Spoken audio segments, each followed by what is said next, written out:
right, good evening, everyone. This is the Town of Fairfield Conservation Commission acting as the Inland Wetlands Agency for the December 7th, 2022 meeting. I'll take a quick roll. Kate O'Mahony's here, Brian McCann, Jay Fain, Peter Hood, Jerry Alessi, myself, Luke Thomas, Dabney Bowen, and I'd like to welcome our newest alternate, Ted Luxinger, and welcome, Ted. Thanks for joining. Okay, Rick Boucher is not here. I'm going to appoint Kate O'Mahony for tonight for all votes. Okay, and the approval of the draft meeting minutes.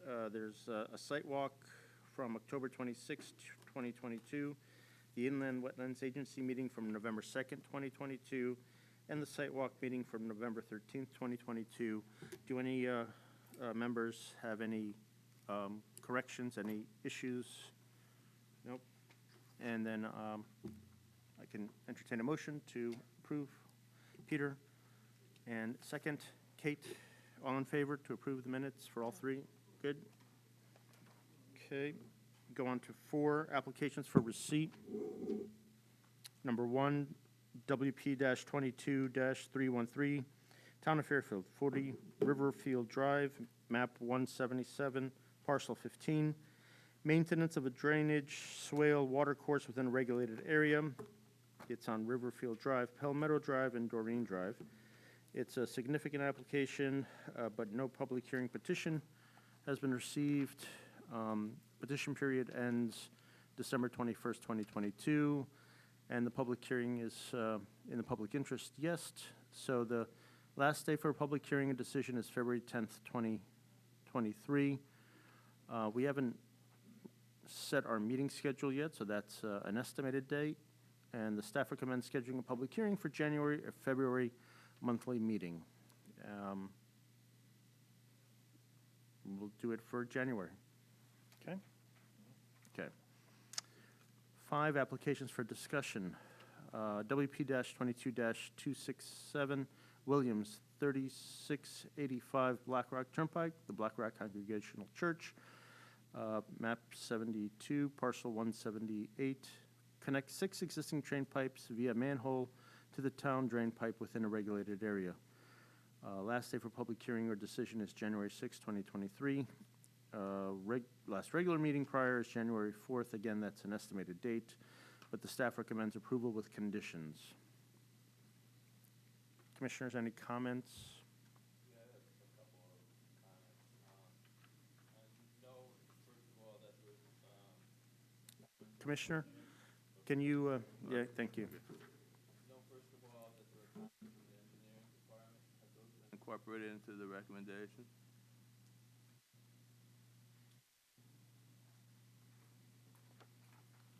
And secondly, I'm a little bit, I don't know what the right word is, skeptical, or the plans that were provided, I don't believe were prepared by an engineering professional. On something like this, of this magnitude, it's my preference, my recommendation that an engineer do the calculations to make sure that all the things were sized correctly. That being said, I don't think it's necessarily a wetlands issue. But it's my recommendation that, that be done, I think, to protect everybody that's involved. Okay, thank you, Commissioner. Any other questions, comments, Commissioners?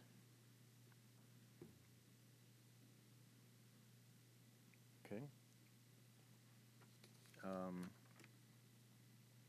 Does anybody want to do a motion to approve it, or to have a public hearing, or anything else like that? We got to move it forward. I'll make the motion to approve with conditions. Okay. Anybody want to second that? Okay, Peter seconds it. And just for the record, the conditions being? First condition is that the recommendations from the town engineering department be incorporated into the approval. And the second is the recommendation that the plans be reviewed and signed and sealed by a professional engineer. Okay. All right. It's been seconded. All in favor? Aye. Aye. Okay. Any opposed? Nope. All right. Well, it passes with conditions. Number 6, bills and bond releases. Number 1, IWP 2018-19-17. Originally Keefe, now Saladi, 1407 Reading Road, construct new house and septic within regulated area. Request for final bond release of $4,500.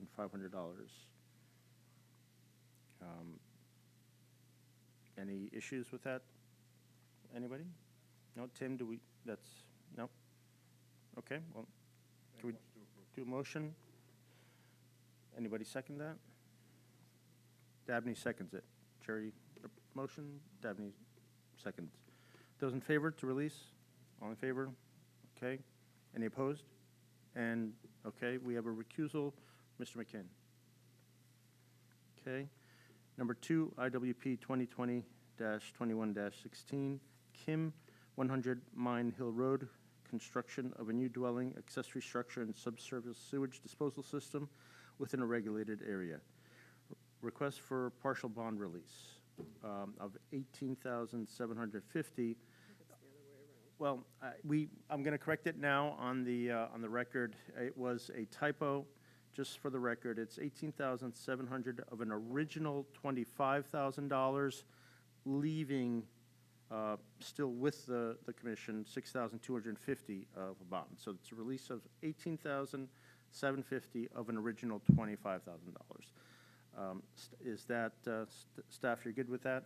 Yeah, that was what it was supposed to say. I don't know. I must have deleted something. Okay. Yeah, how do you feel about the release itself? Yeah, the release itself is fine. The bulk of that was for the drainage that they put in, and the rest is now to hold for site stabilization and plantings. Okay, thank you. Jerry makes a motion. Second, anyone? McKin? Yeah, okay. And all in favor to release? Aye. Yes? Aye, okay. Okay, 7, legal enforcement actions. Number 1, continued show cause hearing. Janine Norwood, 120 Wakeman Lane, Southport, map 246, parcel 5C. Clearing of wetlands, vegetation, and deposition of material within a wetland. Tim, have you had any communication with Ms. Norwood? I have. I met with Ms. Norwood and her counsel, Attorney Jackson, this afternoon. They did give me an update on the status of where things stand. They are working on a plan. At this time, it seems like they've only gotten so far with Redness and Mead, and we'll be pursuing other options, specifically on a planting plan. They do have drawings. The wetland have been flagged, so they're going to kind of take off on their own and expect to present something to us next month. Okay, hopefully that happens. Can I make a motion regarding that, or make a comment regarding that? You can make a comment, yeah. Yeah, I think that it's been going on now for a long time, and that we should set a date certain to receive additional materials for this application, so we can bring it to a head. Okay, we still have the lien on their property too. So, Yeah, I know, but the longer these things tend to drag out, I think the more, I don't know what the right word is, diluted they become. Sometimes it just helps to force the issue, and I think this one is time. Okay, any other comments, commissioners? Tim, how confident were they that they would be presenting next month? They did ask that I provide them with some descriptive documents of plantings that could be used in the area. We discussed it. They do plan to put it on drawings in CAD. I felt pretty confident. The attorney seems to be representing Ms. Norwood to kind of move things along.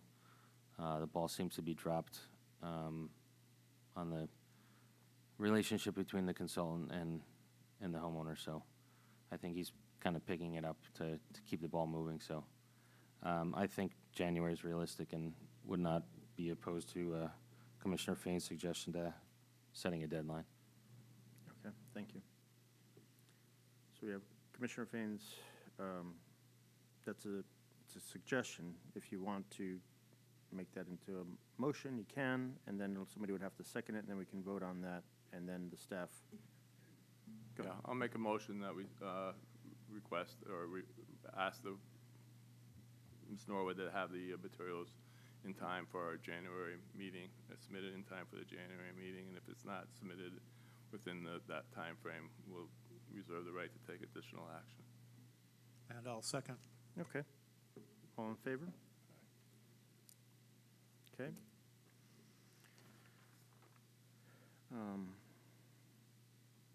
Number 2, Cynthia O'Malley, 47 Quaker Lane, map 12, parcel 318, conducted filling, grading, landscaping of a map wetlands regulated area without a permit. Tim? Did receive correspondence from Ms. O'Malley's consultant, Alexandra Mock, the environmental consultant she retained and has presented before you before. Email stated that she was working with a engineering consultant to evaluate the wall. The conclusion, quoting the email here, the conclusion was that the wall was stable, but the fence was subject to too much pressure from the potential wind. Therefore, changes to the fence are recommended, including replacement. She did ask where we stood with requiring the soil scientist as part of the investigation, which was discussed last time. So I would ask the commission provide clarification on that I could relay to Ms. O'Malley's consultant. Okay. Yeah, I think we had a discussion about that, but I think it was Commissioner Fain that had a question about it. Please. Yeah, the ball is in their court. They asked us if they could resubmit. We denied the map amendment, and they asked us if they could resubmit.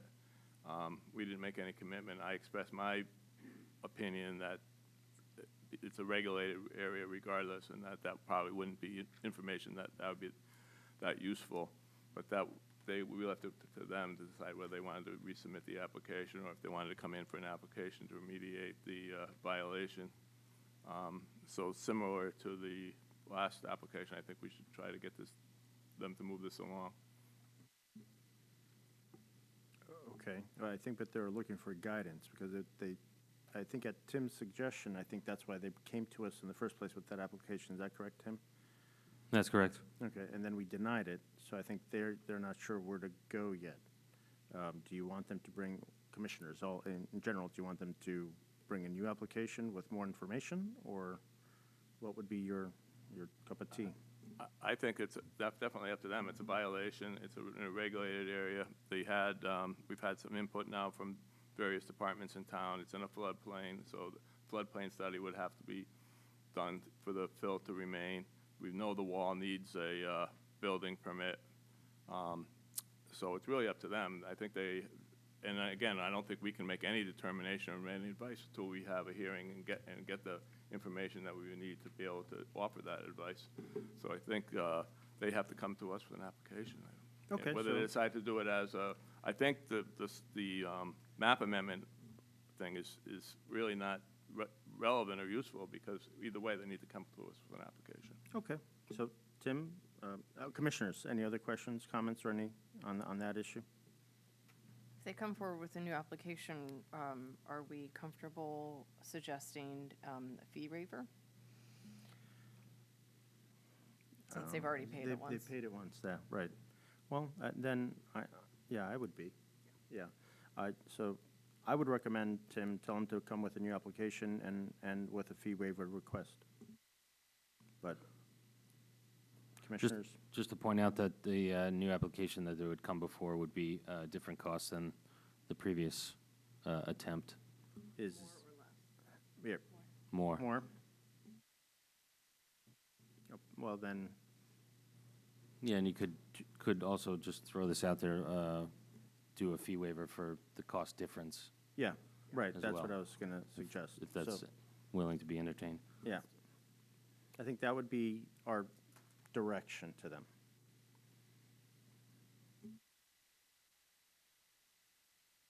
All right.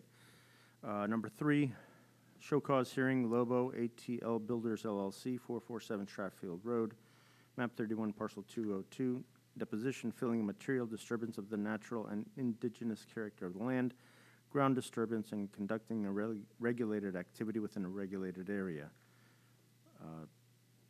Tim, anything there? I spoke with Ms. Lobo Monday. I did drive by the site that afternoon. The fence is, a security fence is up across the front of the property along Stratfield Road. It's, you know, solid 4x4s with steel fencing, so it is secure.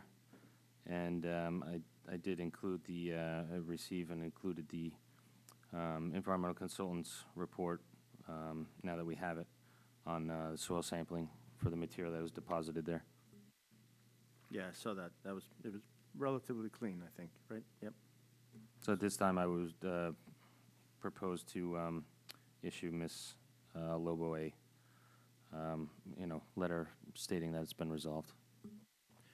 All right. Is that, The property's already been approved for a wetland permit, and it's just this material that was the subject of the violation. That's correct. good. I'll make that motion. All right, Jay's make that motion. Anyone second? Dabney seconds. All in favor? Aye. All right, very good. And number 4, show cause hearing continued. Zhao, 137 Woods End Road, map 145, parcel 70. Deposition, filling material within a wetlands watercourse, disturbance of the natural and indigenous character of the land, ground disturbance, and conducting a significant activity within a regulated area. How are we doing with that, Tim? Ms. Zhao did submit a application today online. Office has been in contact with her over the past few days to assist her with the permit. She has completed that.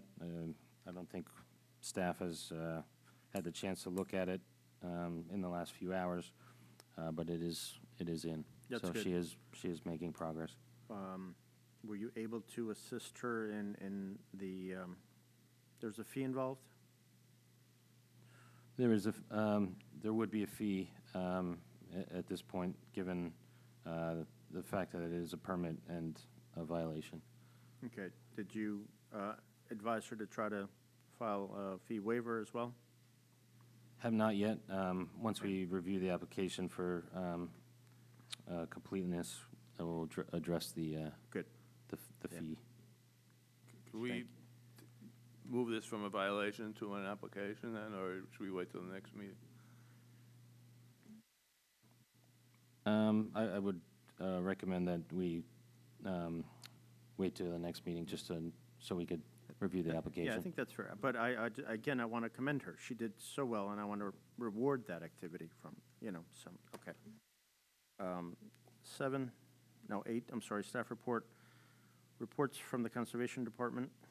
I guess CWC permit application received 10, notice of violation issued 2, bond release 19. You're going to go sidewalks 4, that should say December. And then the 2023 Conservation Commission Inland Wetlands Agency meeting schedule and the Save the Date Commissioner training January 18th. Tim, do you want to go over that a little bit? Yes, that's, I'll start with the number 2 site walks for December. I don't believe we have any. Merry Christmas and Happy Holidays. The 2023 meeting schedule for the Inland Wetland Agency and the Commission. You received that in your packets. I think it's pretty self-explanatory. Just to note the change moving forward, we will be using the Fire Training Center, which I think will be a good facility for us. And so that's that item you'll have to vote on. And again, I just wanted to put on to remind everyone of Commissioner Fain's training session that was approved at the last meeting for January 18th. Further details forthcoming. Excellent. As for the meeting schedule, tonight we have our inland wetlands hat on, so I don't think we can vote on the commission's part of it tonight. The conservation. What Tim and I had briefly discussed, and I'll open it up now with the commissioners, what the thought is. There, we might have a commission meeting, but virtually for 10 minutes, you know, on the 21st, I think, just to do that, if that is amenable to you folks, so we don't have to come here just for that. Yeah? Okay, so let's try to set that up, Tim. Okay.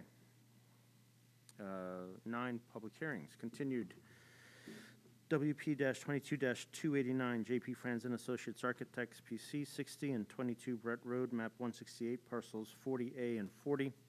Construction redwelling with driveway, drainage, subsurface sewage disposal system, in-ground pool, pool house, and solar arrays within regulated area. Decision may be made if the hearing is completed, or the hearing may be continued. The original 35-day public hearing timeframe to be completed, to complete the hearing ends December 7th. A 65-day time extension may be provided by the applicant, so a further public hearing continued to February 10 is possible. Potential continuation date, January 4th, although that meeting schedule hasn't been scheduled yet. The staff does recommend approvals with conditions. Is the applicant here for that?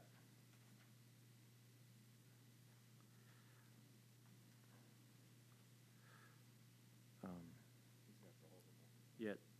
Tim, do we know if that's an active microphone, or he's got to hold it down, the one closest to?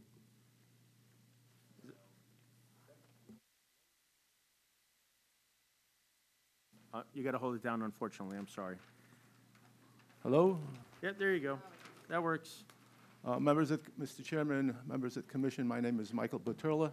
I'm a licensed land surveyor, licensed professional engineer in Connecticut, also a member of the Huntington Company. The application is for 60 Brett Road. It's, we were here last month. The property is 7.7 acres in size. There's an existing house that sits on the property now. The proposal is to knock the existing structure down and build a new house. Because of the impervious areas, we have a set of Caltech underground chambers to take care of the impervious area and to dampen all the storms as required by this commission. I have a proposed rain garden. What we went through last month was the shape of the rain garden. I reshaped it and at that time explained to the commission that the north pond and the southerly pond still had to be connected by an area. So what I did is I narrowed that down. That's because I've got grassed area and a tennis court coming across there. I submitted a new set of drainage computations, and I believe they were reviewed by the engineering department and were approved. On this property, on the east side, we've got just over an acre of wetlands. On the west side, we've got, again, just over an acre. We've got 1.1 acre and 1.0 acres of wetlands.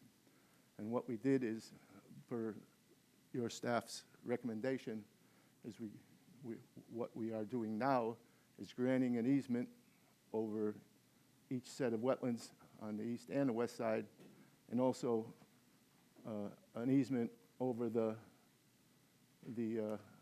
detention pond.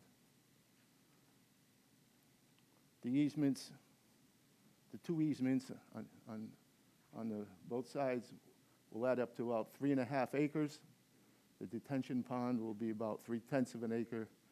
So we're giving 3.8 acres of easement to the town. And again, the property is 7.7 acres in size. So I think that's a considerable amount of easement that the client is giving up. The plan was reviewed by our client, and there was a letter submitted to us, and we submitted it to your commission that our client is satisfied with the revisions that we did. Last month, Mr. Franzen submitted a planting plan, which the only difference now is, again, we've got a narrower strip that connects the two ponds, but it'll be the same type of planting. Excellent, thank you. First. I have some questions before. Well, let the applicant finish. Oh, from, okay. Go ahead. Couple quick questions. The last meeting, thank you for doing the revisions, and, you know, overall, I think this is a good plan. Just a couple questions. At the last meeting, the agency discussed the use of impervious pavement on this property, and I think you acquiesced to that, but I don't see that on the plans. Is that not in the equation any longer? Well, our opinion is, on a residence, it's tough for a homeowner to maintain that type of pavement. Where on a commercial property or business property, it's easier. And again, as I said, we're giving up 3.8 acres of easement on a 7+ acre piece of property. And it was our opinion that that was a good trade-off to conserve the wetlands in the surrounding area. And if we went with a permeable pavement, as I said last month, the only thing it would change is the amount of underground cultex. So it wouldn't be something that, you know. Let me ask you another that we question can see. related to that then. Yeah. In terms of the biggest impact footprint, it's definitely the rain garden. In your professional opinion as a professional engineer, is that rain garden necessary to ameliorate the storm flows from this property? Definitely, definitely, yes. It is? Yes. Yes. So that answers that question. Because the watershed area is about mid-lot. So I've got, from mid-lot to the west, is going to the westerly wetlands. So I've got to capture that and dampen the effect.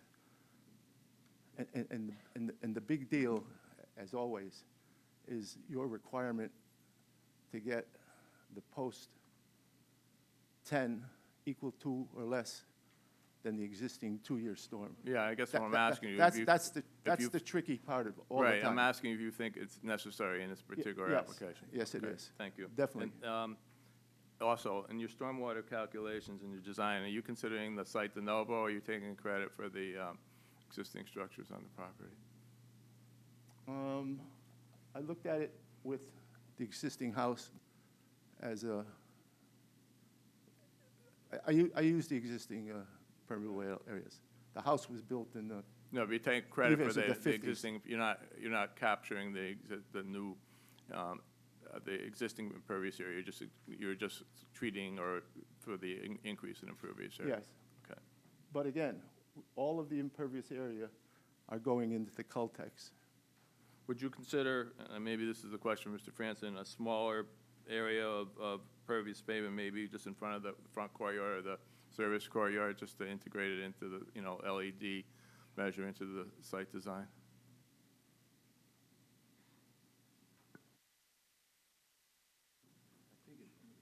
Yeah, we don't object to that, if that's stipulated. I'm not going to stipulate, I'm just asking, for discussion purposes. I don't know that we're going to close this hearing and then make a decision later. I'm just asking If that's the plan, if there's, so the applicants now, and well, I'll ask for anybody who's opposed to it, anybody who's in favor of it. If there's nobody done, then we'll be done with this hearing, so. I just wanted to get that on the record that you, okay. The only other comment I had was, and then we can wait for this, but in terms of, the conservation easements, I'd like to see in the future that the conservation easements be described with the meets and bounds and that attached to the conservation easement document, so that, because I've seen in other applications where there's some discussion about actually where the easement is, and I think that would take care of that once and for all, and be much more easy for enforcement actions and also for future owners to understand what the easements are. Okay. Any other questions, comments, commissioners? So just final words to be clear, Yep. I think we've agreed to everything. Yep, sounds like. And we're happy, and we'd sure like to get a vote tonight if it's possible. Okay. It'd be a Christmas present for me and Mike and everybody. We will try. Let's, so I gotta just do the few things Yeah. before we do that. Any other members of the public here in support of this application in the gallery in front of us? Anybody online in support of this application that wants to speak? If you do, you can just type your name in the little chat area. Okay? Anybody here opposed in the gallery to this application? Okay, anybody here online opposed to this application? Okay. Commissioners, any other questions, comments? I just want to make the comment that I still feel very strongly, although we don't necessarily need to start with this particular application, that pervious pavement options be explored in future applications and residential applications. I understand what the gentleman was saying about maintenance. However, there are tons of driveways that are oil and stone and other more pervious options in this town, and they somehow figure out a way to maintain them. So just want to put that as a note, because this commission's dedicated to setting a precedent for pervious driveway applications. Okay, thank you. I will entertain a motion to close the hearing. Motion to close the public hearing. Commissioner Fain, anybody second? Attorney Jerry Alessi. Okay, well, the public hearing's closed. We can dispense with it now, I think I'd like to wait till after the next one, if you don't mind. after the next one? Yeah, if that's okay with everybody else. no Okay. question.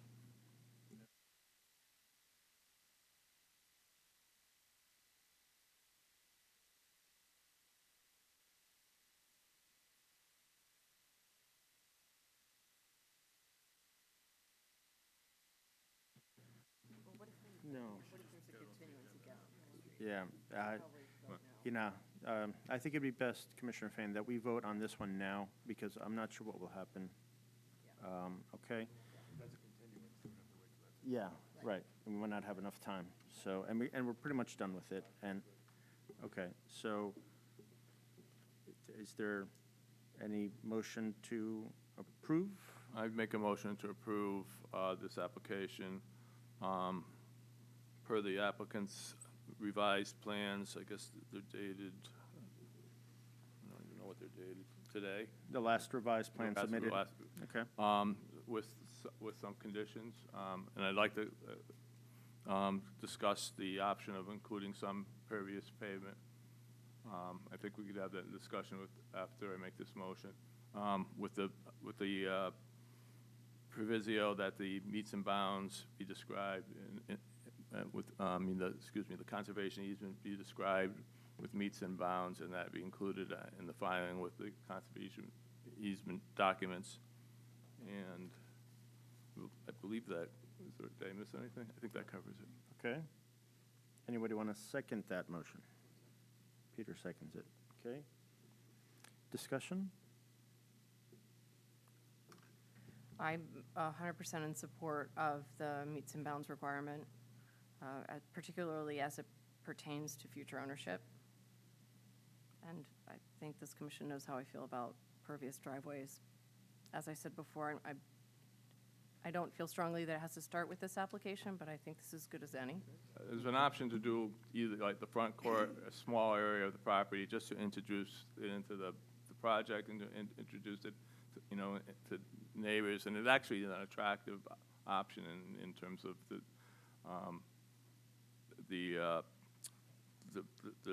aesthetics of the property itself. I noticed that this is property that has solar panels on it, so this just goes along with the green theme. Okay. Commissioners, any other comments? You're not alone on the driveways. Okay. All right, yes. Do you have a? Thank you. Do we know if a map is going to be recorded on the land records? Because, I mean, I wouldn't personally care about a meets and bounds if the map was going to be recorded. That's what I'm not sure. Yeah, we always include an easement map as well. Use an easement map? Okay. Because that would be the question, I think. If there isn't the map, then I think it would need a meets and bounds. But if the map is there, as long as the easement references the map and the map's recorded, I think you get to the same spot. A line on a plan, you know, depending on the scale, can be as much as 10 feet wide. So it's a lot cleaner to describe in meets and bounds. And I notice on some applications, there's a lot of ambiguity in terms of exactly where the conservation easement is. So I think it's just a good idea. It's not that much work for the surveyor to, you know, these are straight lines, so it's a couple points, pretty easy to do. So I feel pretty strongly that it should be done. I think it gives us a lot more defense in the future if there's violation of those easements.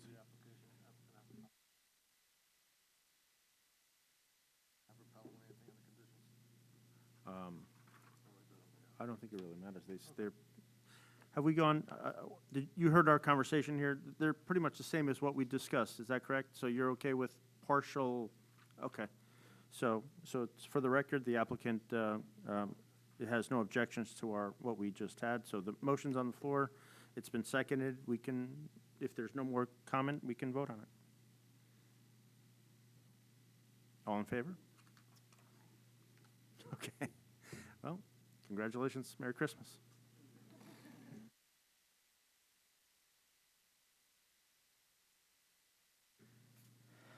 All right, number 2, continuation WP-22-258, Fairfield Housing Corporation, 980 High Street, map 77, parcel 340. Construction of 40-unit assisted multi-family affordable housing development within a regulated area. Decision may be made if the hearing is completed, or the hearing may be continued. The original 35-day public hearing timeframe to complete the hearing ends on December 7th, 2022. A 65-day time extension may be provided by the applicant, so a further public hearing continued to February 10th, 2023 is possible, and a potential continuation date is January 4th, 2023. And again, these are the estimated dates because we haven't voted on our actual calendar dates, but they'll probably be the dates. The staff recommends continuing the public hearing pending additional information. And the applicant requests reconsideration of the fee waiver.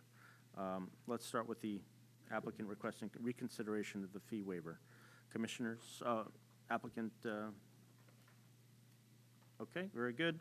So it's council, please identify yourself and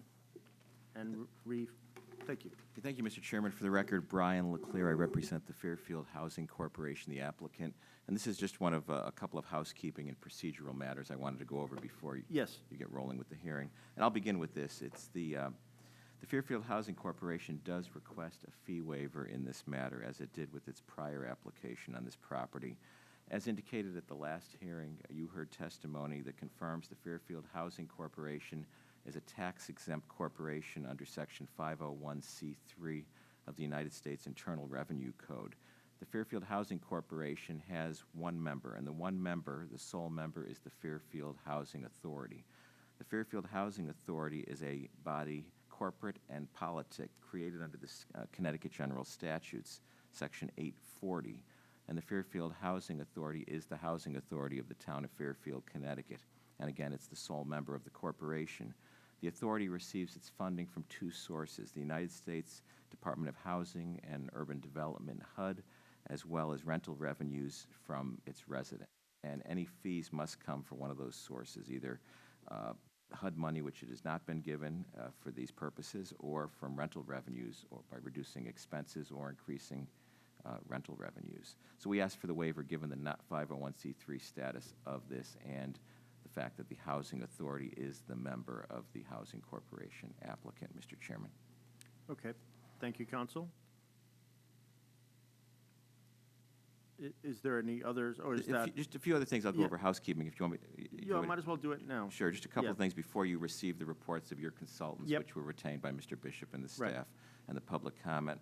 The first is, at the last hearing, as you know, Jay Soltis, the licensed environmental professional for the authority, submitted his report, and Mr. Bishop indicated he had several questions regarding the environmental conditions, yet he had not had a chance to review the report at that time. Mr. Soltis is here tonight, I'll let you know, but that said, he's also going to be here at the next meeting with our team to answer questions of the commissioners, respond to any of the two consultants by the town, and Mr. Trinkus, who submitted a report. So I just wanted to let you know that. Thank you. There's one other matter which affects scheduling. Yesterday, Mr. Kenny, our wetlands and soil scientist, contacted the staff regarding the application, and he was confirming that no reports had been received by any other experts in this matter. And he was informed that Mr. Trinkus had submitted a report, and it was part of the agency's online record. My office and the team had reviewed the online record of the department and the commission previously, and his report didn't appear in the record. When Mr. Kinney advised the staff of that yesterday, they emailed him immediately a copy of the report, and thereafter the report did appear, we believe, for the first time on the record. His report, though, is dated October 31st and was received by the commission November 2nd, prior to the last meeting, the same day of the last meeting. And despite that, there was no reference to that at the first day of hearing in this matter. And your independent consultant, David Ginter of Redness and Mead, we've confirmed with him he wasn't aware of that also, nor did he have that. So our engineer, Mr. Baker, Mr. Kinney, and Redness haven't, I believe, fully had the opportunity to review that. And I just wanted to bring that to your attention. Thank you. And we have to make the town aware of that. Also, the last is we will grant an extension of time to complete the hearing. I'll grant it verbally at this time, and we'll put it in writing as well. That's great. Thank you very much. Thank you, Mr. Chairman. All right. Well, commissioners, we have a reconsideration of a fee waiver request before us. Comments? I'd like to know what the reason is that you're seeking a fee waiver. I mean, what we've heard so far is this housekeeping that you're discussing, that's the fourth time that we've heard all this.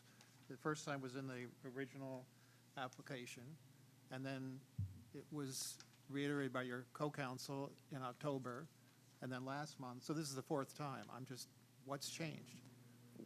Nothing has changed in the nature of the corporation. We submitted the application originally over the summer with the fee waiver. When this was taken up at your first meeting prior to the public hearing, there were some statements made in the record regarding the nature of this corporation, that it was not effectively a tax exempt, or it was not the housing authority, but a corporation. And we made it clear at the last hearing with testimony from Carol Martin, the executive director of the Fairfield Housing Authority, and an official of the corporation, that in fact the Fairfield Housing Corporation is a solely owned entity. It has one owner, that is the Fairfield Housing Authority, which is the housing authority for the town of Fairfield, and is tax exempt. And for those reasons, we ask for that waiver.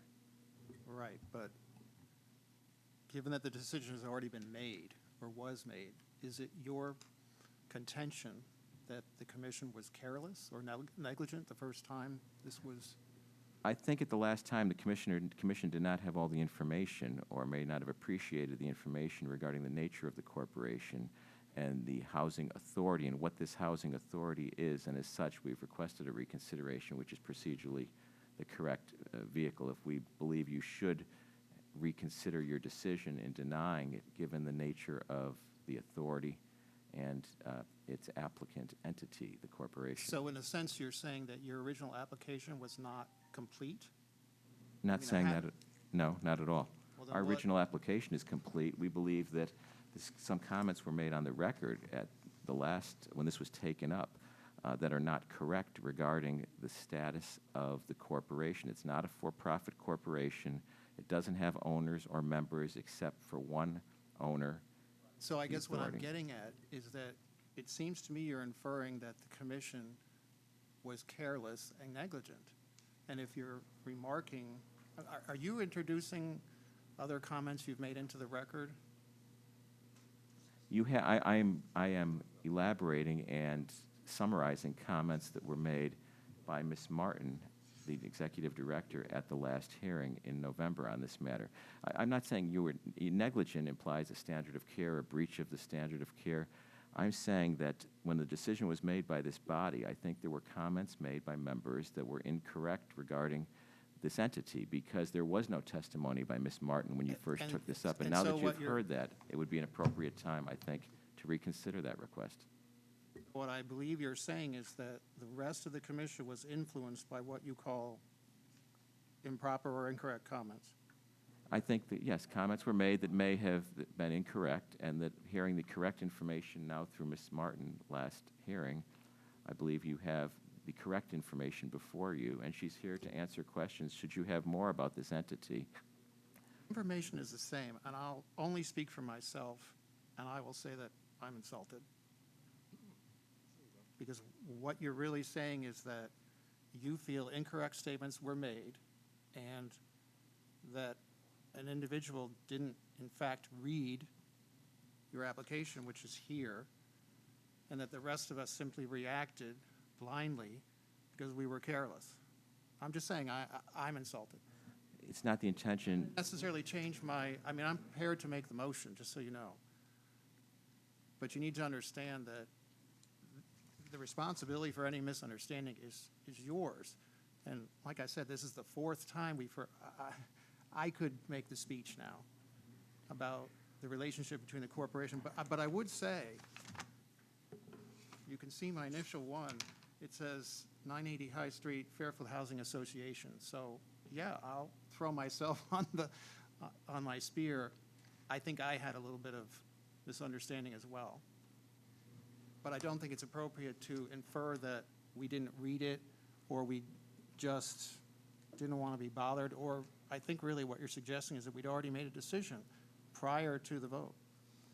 I'm not And saying. I'm Okay. insulted, so That's- I'll make that's the not motion. what we're saying. If someone, there should be other. When the time, let the other commissioners, if they have any comments.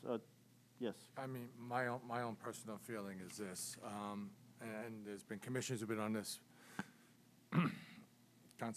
this committee longer than I have, that I think something like this should be set aside for, like, in the case of Mrs. Zhao, where she couldn't afford to buy a new door, and we were trying to help someone out, and waiving a fee. I think there's circumstances like that where we should reconsider a waiving of a fee, not a corporation so much. That would be my own personal opinion, though. And I think, that's how this committee ruled then, and I think, that's how I see it now.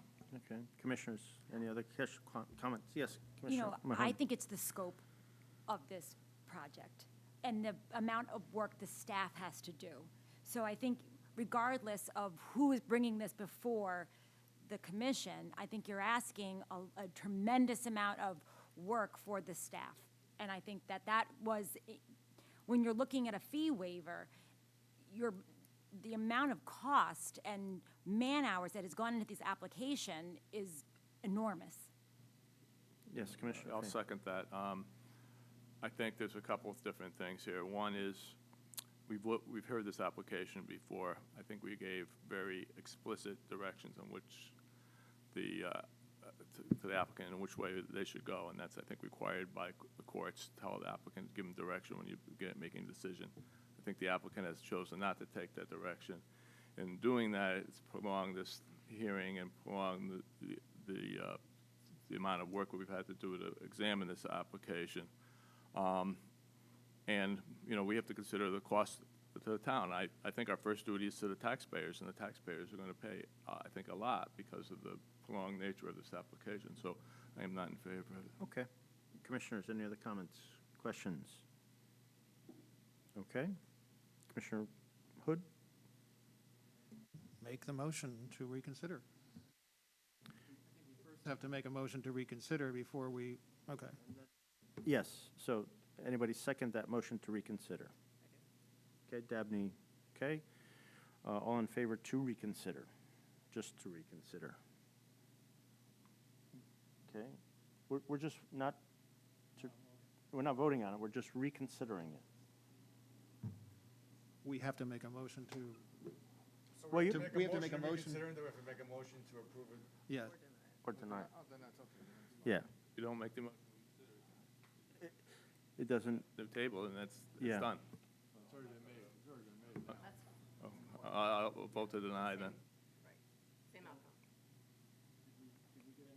vote on the motion to reconsider first? I think everybody other than Commissioner McCann, did you abstain? Or? You didn't? Yeah. Right, okay, so I think right now, we have a motion that's been made and seconded that we can reconsider the fee waiver. So now we can discuss and vote on the fee waiver. Motion first. Oh, we haven't voted on that? I thought we all voted on that. Well, we could still have discussion before we vote, Okay, can we? discussion on the fee, the reconsideration of the fee waiver. So basically, we're having a motion to vote if we can, we're going to reconsider Yeah, waiving the fee. yes, And then there'll be another yes, vote. then somebody's gonna have to make a motion. If it passes, If not, then it's, then the fee, yeah, Right, the result's the same. results, same. okay. Now we can vote. Now we can vote? I guess we had that discussion. Okay, vote on the reconsideration. 1, 2, okay, so we have, the affirmative is Commissioner O'Mahony. Fain, no, nope, Hood, you didn't vote. Hood, Alessi, myself, and it carries. So now we can vote. We have to make a motion on whether or not we will I'll waive make- yeah. waive the fee or not waive it. Can Or I do you just wanna- ask, were Commissioner Fain and Commissioner McCann, were you no votes or were you abstaining? Oh, I'm sorry. Commissioner Fain was no and McCain was abstaining. Just trying to make sure we all get it. Yeah, you can do whatever you want. Either way. All right, I will make a motion to deny the fee waiver. So there's a motion on the floor to deny the fee waiver, meaning that the applicant must pay the fee. Okay, and Commissioner Alessi seconds that. We can discuss now. The only thing I would say is I'd rather see the fee devoted to better site monitoring. Not making a proposal for an amendment, I'm just Oh, so that's just making a that, comment. making Okay. that remark. Okay. It is a nonprofit, and I'm sensitive to that. I'm not comfortable. Just a general thought. Okay. Any other comments, questions? Yes, sir.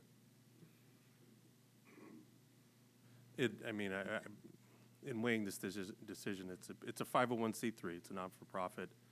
It's the housing authority of the town, certainly a good purpose.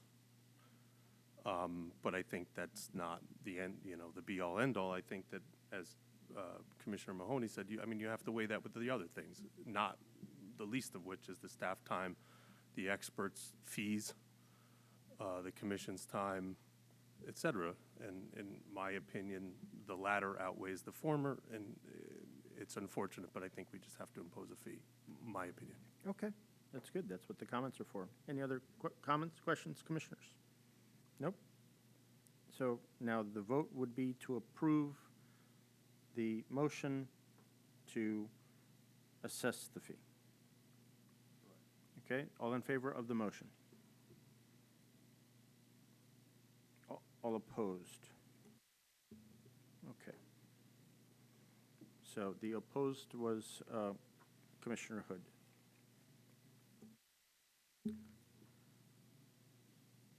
Counsel, I apologize for that, but did you get it? Okay. Thank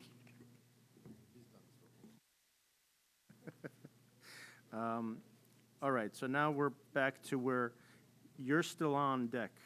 I think at this point, as we left it last time, we had finished with our experts. I think it makes sense to have Mr. Soltis go next, unless Mr. Bishop wants to today, go at the next hearing with our other experts, responding to any questions or comments anyone has.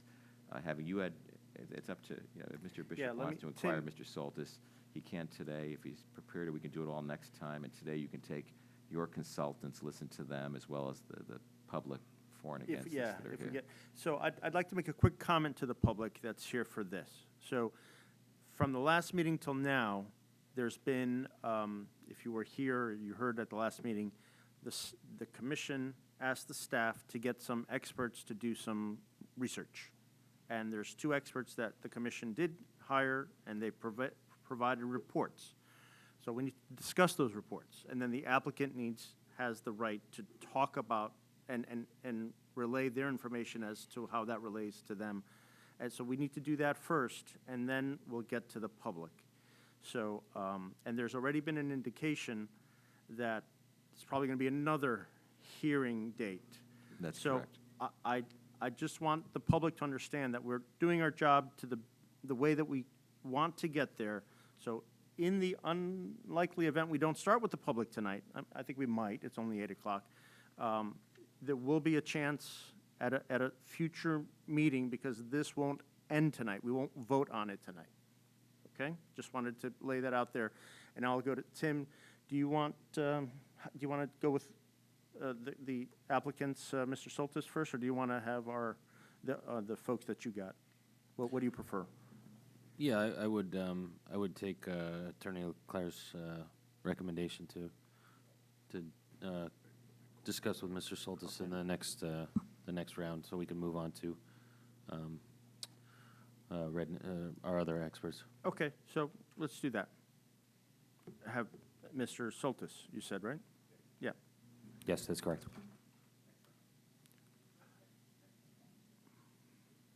Next round for Mr. Soltis? For the next round, correct. Okay, so you want our people now? Yes, please. The folks that you had? Okay, Yes. who do you want to go first? I would like to, if Dr. Clemens should be on So he's online? on WebEx. If you can, Dr. Clemens, I don't know if you can hear me. We'll try to. Yes, I can. Oh, good, and we can hear you. Wonderful. If you can give us your name and kind of a summary of what you did, and then we'll go from there. Sure.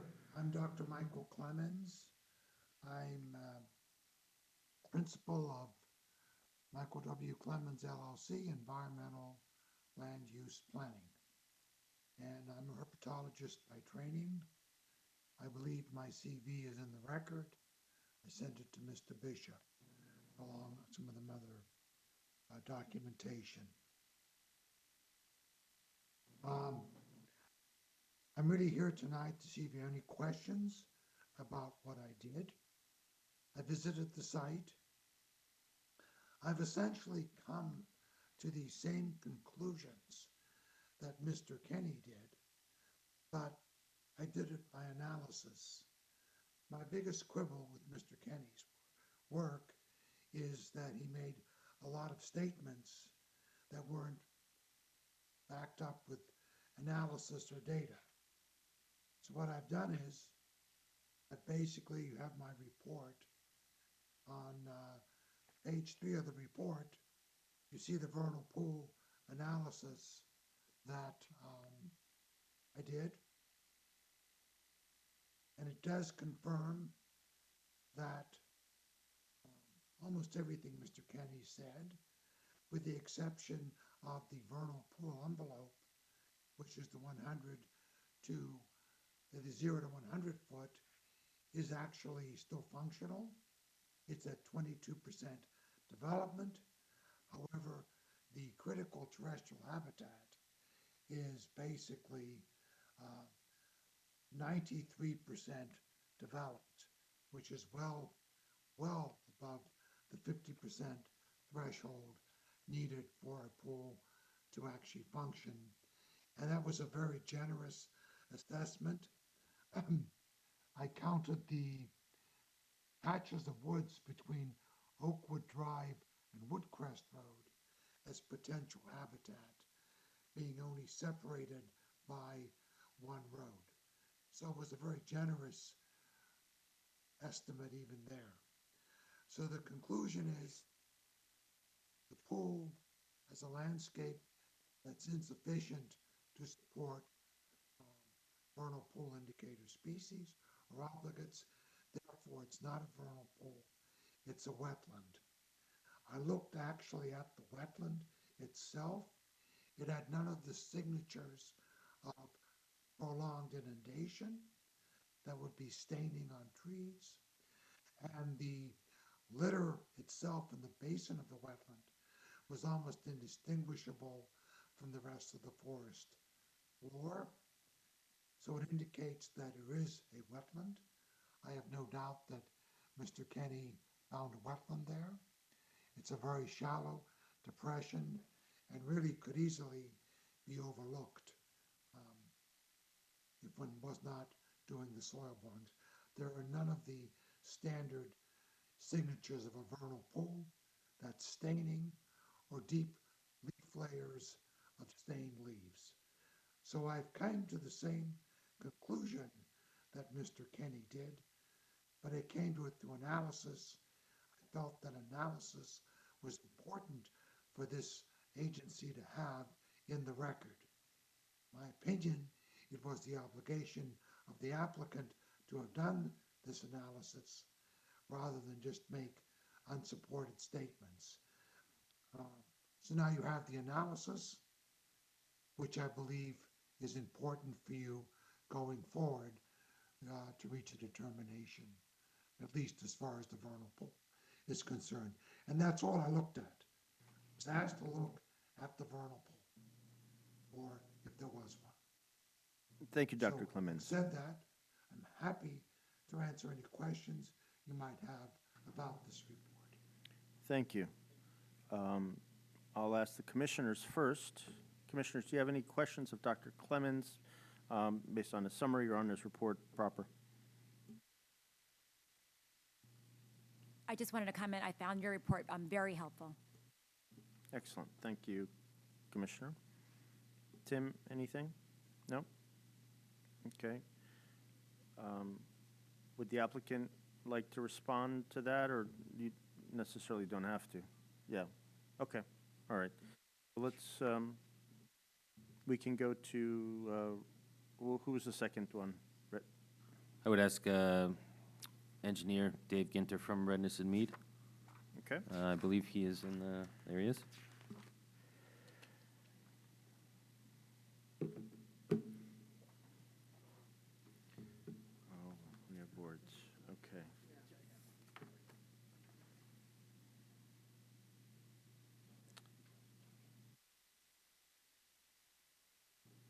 Welcome. There's a, it says push.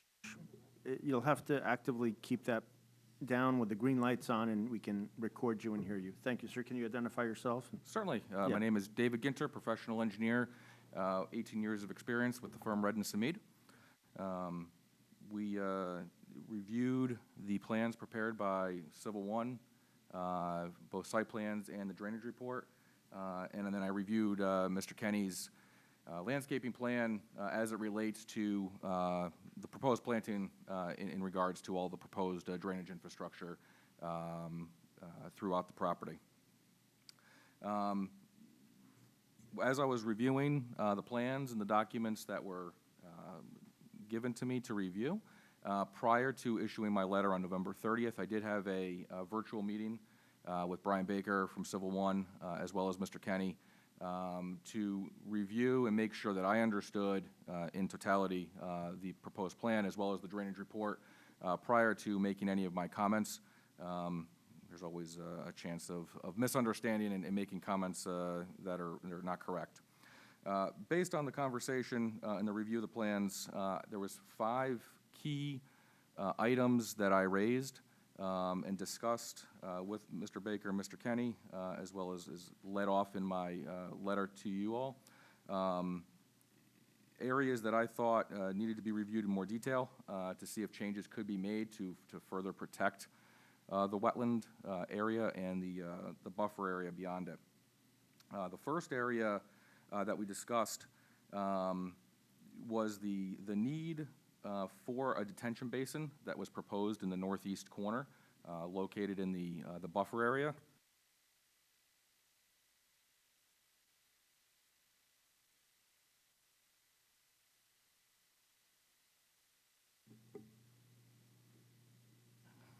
On the plan that's up on the board right now, it's the area highlighted in blue. The detention basin is located within a mature forested area. And in reviewing the plans and the calculations, I thought that there might be an opportunity to relocate that out of the wetland area, or sorry, outside of the buffer area in the upland area, there's approximately 16 to 18 trees that were going to be removed as part of that, and move that to the area that I highlighted in orange, which is located to the east of Building B3. That's an existing lawn area that was proposed to be a meadow, stays outside of the forested area, and I thought would be a nice enhancement to that area as opposed to eliminating the forested area to the northeast corner there. The second item that we discussed was the infiltration system and the porous pavement system. That is highlighted in yellow on the board in front of you here. The design, as I understand it, and it was explained to me, is that's a system of porous pavement, underground concrete chambers for infiltration purposes, and the whole area is also filled is not the correct term, but I'll use the word filled, with 2 feet of crushed stone, a crushed stone reservoir to help transmit the water and allow it to infiltrate over that footprint. In reviewing the calculations, the details that were provided, I thought that the system was inefficient and possibly excessive in the amount of work that was proposed to get that system installed. As I understand the details, with the whole area being covered with a 2-foot crushed stone reservoir layer, was going to yield approximately 2,000 cubic yards of extra cut to get that system down to the elevation it needed over that footprint throughout that area, which again I thought was excessive given where this was located. If the infiltration system and the calculations done looked at different outlet structures, there's ways to, I think, make this more efficient. A smaller system require less cut, less crushed stone to be brought in, less material to be trucked off site. So I recommended to the applicant that they review that to see if there's a way they can make that system more efficient, make it more of an infiltration system, less of a detention system, if you will. Try to retain the water on site.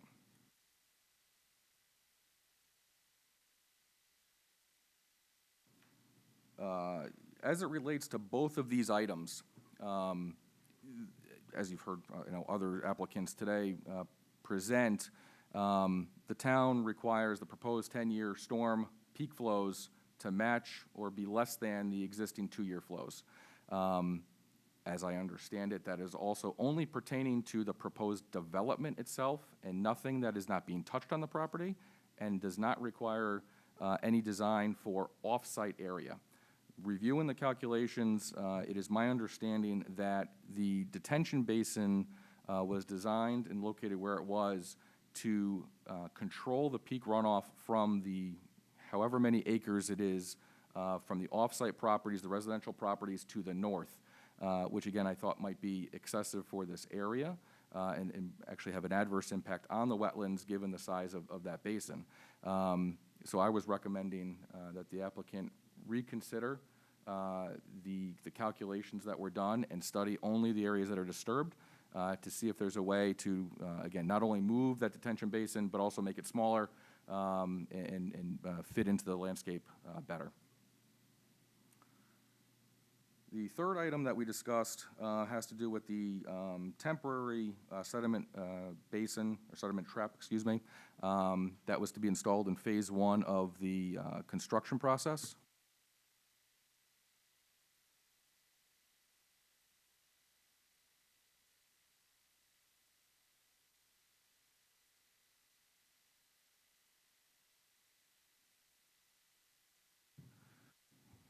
That is on the board in front of you now, is highlighted in the pink color, located in roughly the footprint of where building B3 is proposed.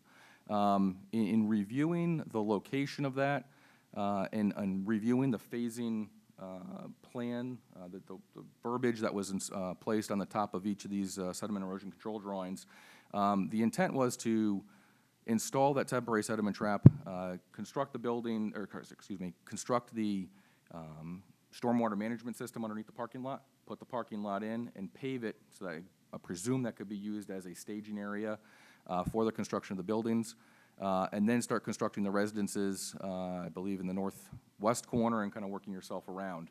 In reviewing the elevations of that temporary sediment trap, it is, I believe it's 5 feet roughly lower than the slab elevation for the building B3, which I was assuming a structural engineer is going to say you need to be bringing in good quality structural fill material, which again I thought was excessive. This temporary sediment trap is being carved into grade, which is the correct way to construct and install a temporary sediment trap. But doing it in that footprint, again, I thought that it was going to lead to a lot of extra fill being brought off-site and more fill being brought on-site than was necessary.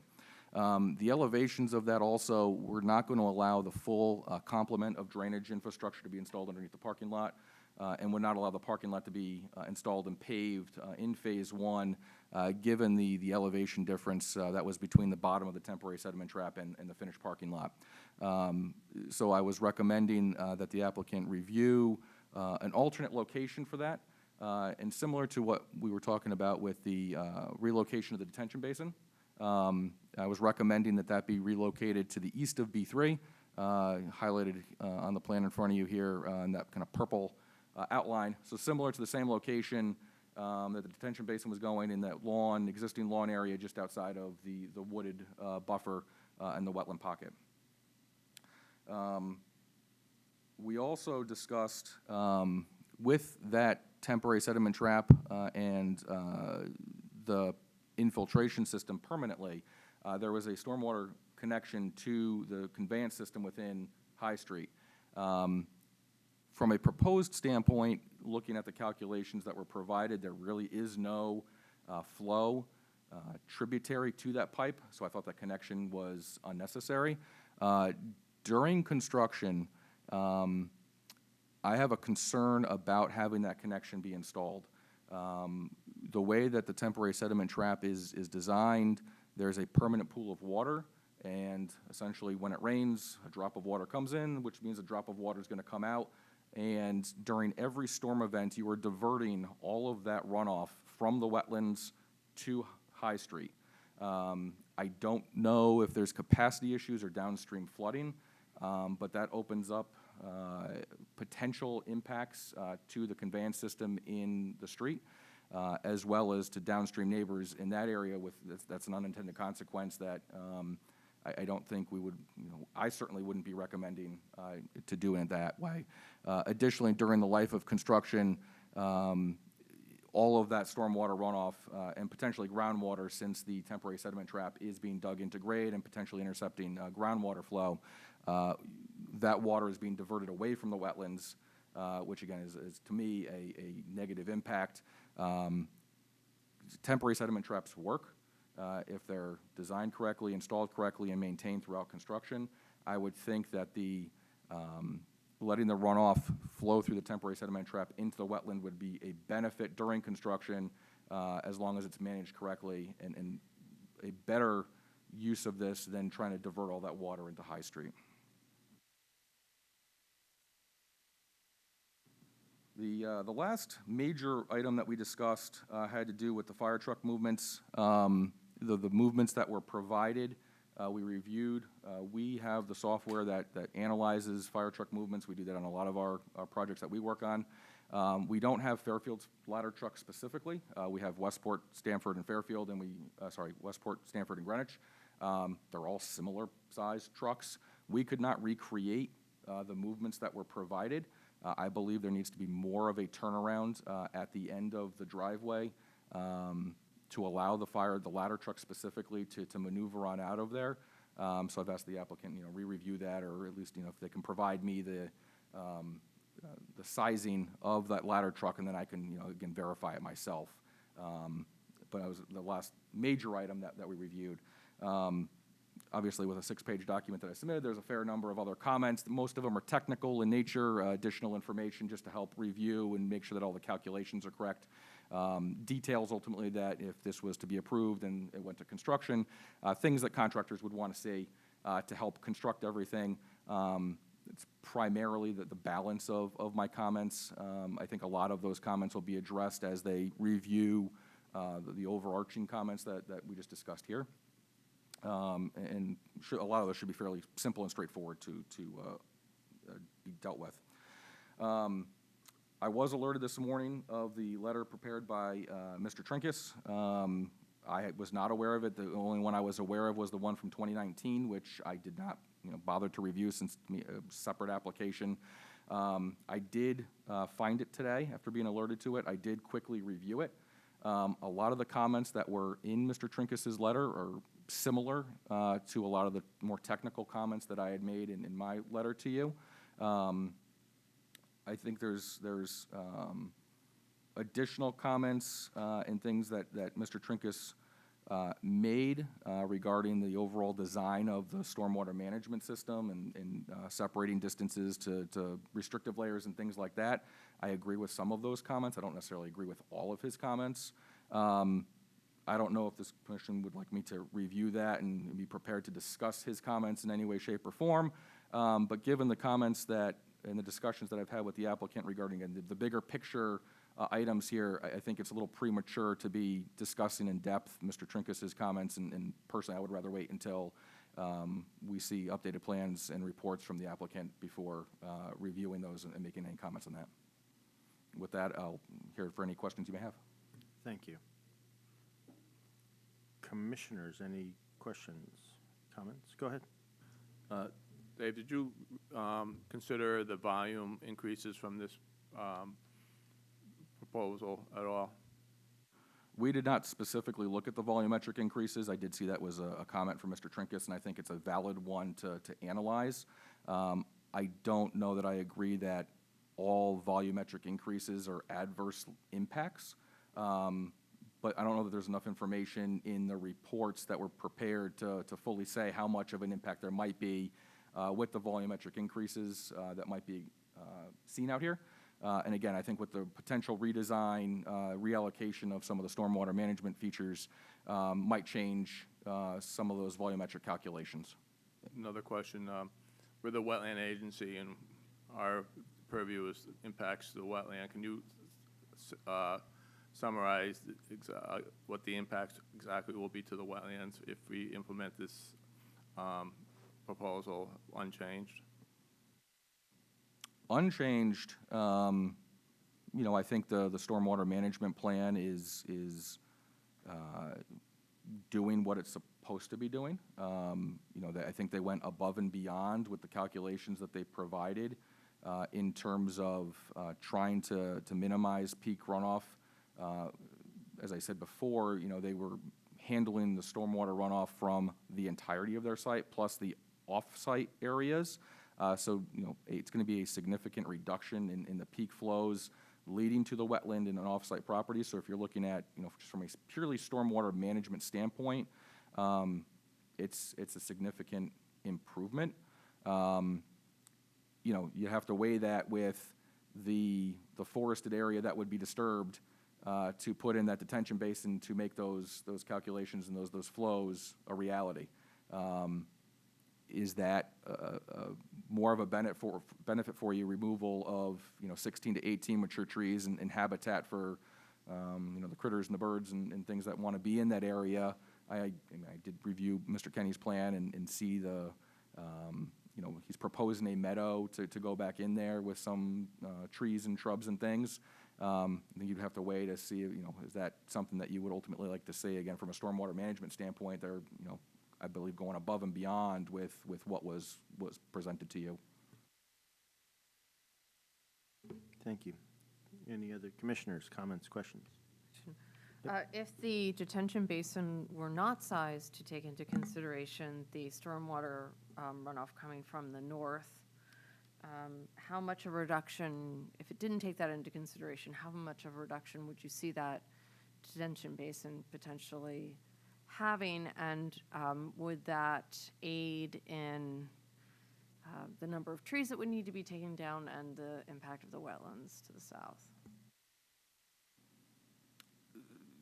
So I haven't seen updated calculations if the detention basin is removed. It's on paper, the numbers would say, compared to what is proposed now, the peak flows leaving the property would be higher.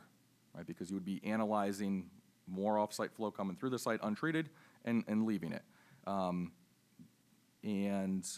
But there still should be a reduction. At the end of the day, there still should be a reduction leaving the property if they remove the detention basin and don't factor in and design for the off-site flows. Obviously, if they're able to remove that detention basin or resize it, relocate it, you know, again, depending on how the numbers work out, they may be able to do something where there's really no tree removal in that forested area. That would be the hope. That was the intent that I had when I raised that comment to them. Part of it also is analyzing and looking at alternate outlet works from the infiltration itself. Right now, they have the outlet pipes at the bottom of the infiltration system, so those concrete chambers are only filling up during a storm event and not really holding any water to let it infiltrate back into the ground. It's just slowly metering it out, and away it goes. There's ways that you can adjust those outlets and better utilize the storage that's available in those infiltration units that I think could be analyzed, again, to potentially remove that detention basin or make it significantly smaller than it is in combination with eliminating the review of the off-site flow. So wait, I just want to make sure I understand this. So those concrete chambers are moving that water and not depositing it back into the ground? The way it's currently designed, yes. All of the infiltration primarily is occurring within the crushed stone reservoir that's below the parking lot in its entirety. That the plan that I had up before, the whole yellow area is all crushed stone reservoir, and that's where all of that storm water is going to be going, instead of, you know, really filling up that detention, the concrete chambers themselves. Thank you. Commissioners, any other questions, comments? Tim, do you have anything that you might want to add? No. Okay. Just very grateful for your information. Thank you very much. You're welcome. Thank you. Yep.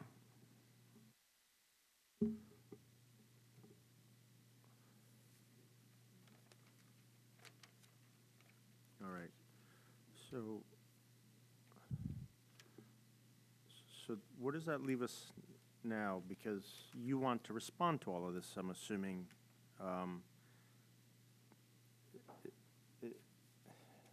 Yes, Mr. Chairman, Brian Leclerc. Our experts did meet with Mr. Ginter and have looked at his proposal to move the detention basin to the east of building number 3. It's a smaller size. It would affect the trees. We have to run they're working on the calculations because they just got this a few days ago to show what the effect would be, how much of the off-site water that we talked about trying to reduce for the neighborhood coming from off-site would we still be able to reduce if we have a smaller system. But they're working on those numbers, and they'll have them before your next meeting, and may have to meet with Mr. Ginter again to understand his idea here. So at this point, I have no questions right now of him, and I think it's best perhaps you go to the public comments so we can listen. So we can, okay, so you're okay with that, and you'll reserve your time? Yes, yes, Mr. Chairman. I think that's best for the public and for your folks. Right now, it's 8:30. What I'd like to do is start,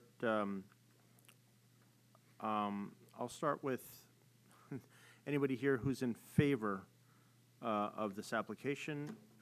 In the gallery in front of me, you may come up and speak. And barring nobody, I don't see anybody. Anybody online, you can type your name into the chat section, and our monitor will unmute you if you're in favor only. Okay, so we'll go to those opposed here in the gallery, one at a time, and please come on up, state your name. Do you need address? Do you know? Name and address, please, for the record, and then make your comments. So you'll have to keep pushing the button down, and a little green light will come on, and we got to record all of this stuff for everybody, and so everybody can hear you also online. All right? I understand, Thank Mr. you. Chairman. Thank you. For the record, my name is Stephen Trinkus. I'm a licensed professional engineer. I reside and have my office at 114 Hunters Ridge Road in Southbury, Connecticut. I have appeared in front of this commission previously on the applicant side for other projects that I have done. Just a little bit of my background. I have a Bachelor of Science in Forestry from the University of New Hampshire way back in 1980. I've been licensed as a PE in Connecticut since 1988. I also am an expert in low-impact development, which includes rain gardens, permeable pavement, runoff volumes, water quality issues, and that's the focus of the review. I agree with Mr. Ginter's comments. A lot of his technical comments and mine are pretty much in the same wheelhouse. I believe regarding the detention basin, having been involved with the application back in 2019 for the United Fairfield Neighbors Group, I think the reason that the town's requirement of the post-development 10-year being throttled back to the pre-development 2-year, why the basin now is proposed is because there isn't sufficient room within the development area to make that standard work with the available space the applicant has between the driveway, the parking lot, et cetera. That's the reason I believe the basin has been added, in order to meet that standard, which has always been, required by these agencies. Some of the major comments, and I'm not going to get into the weeds with all my technical comments, but the major ones are regarding wetland impacts.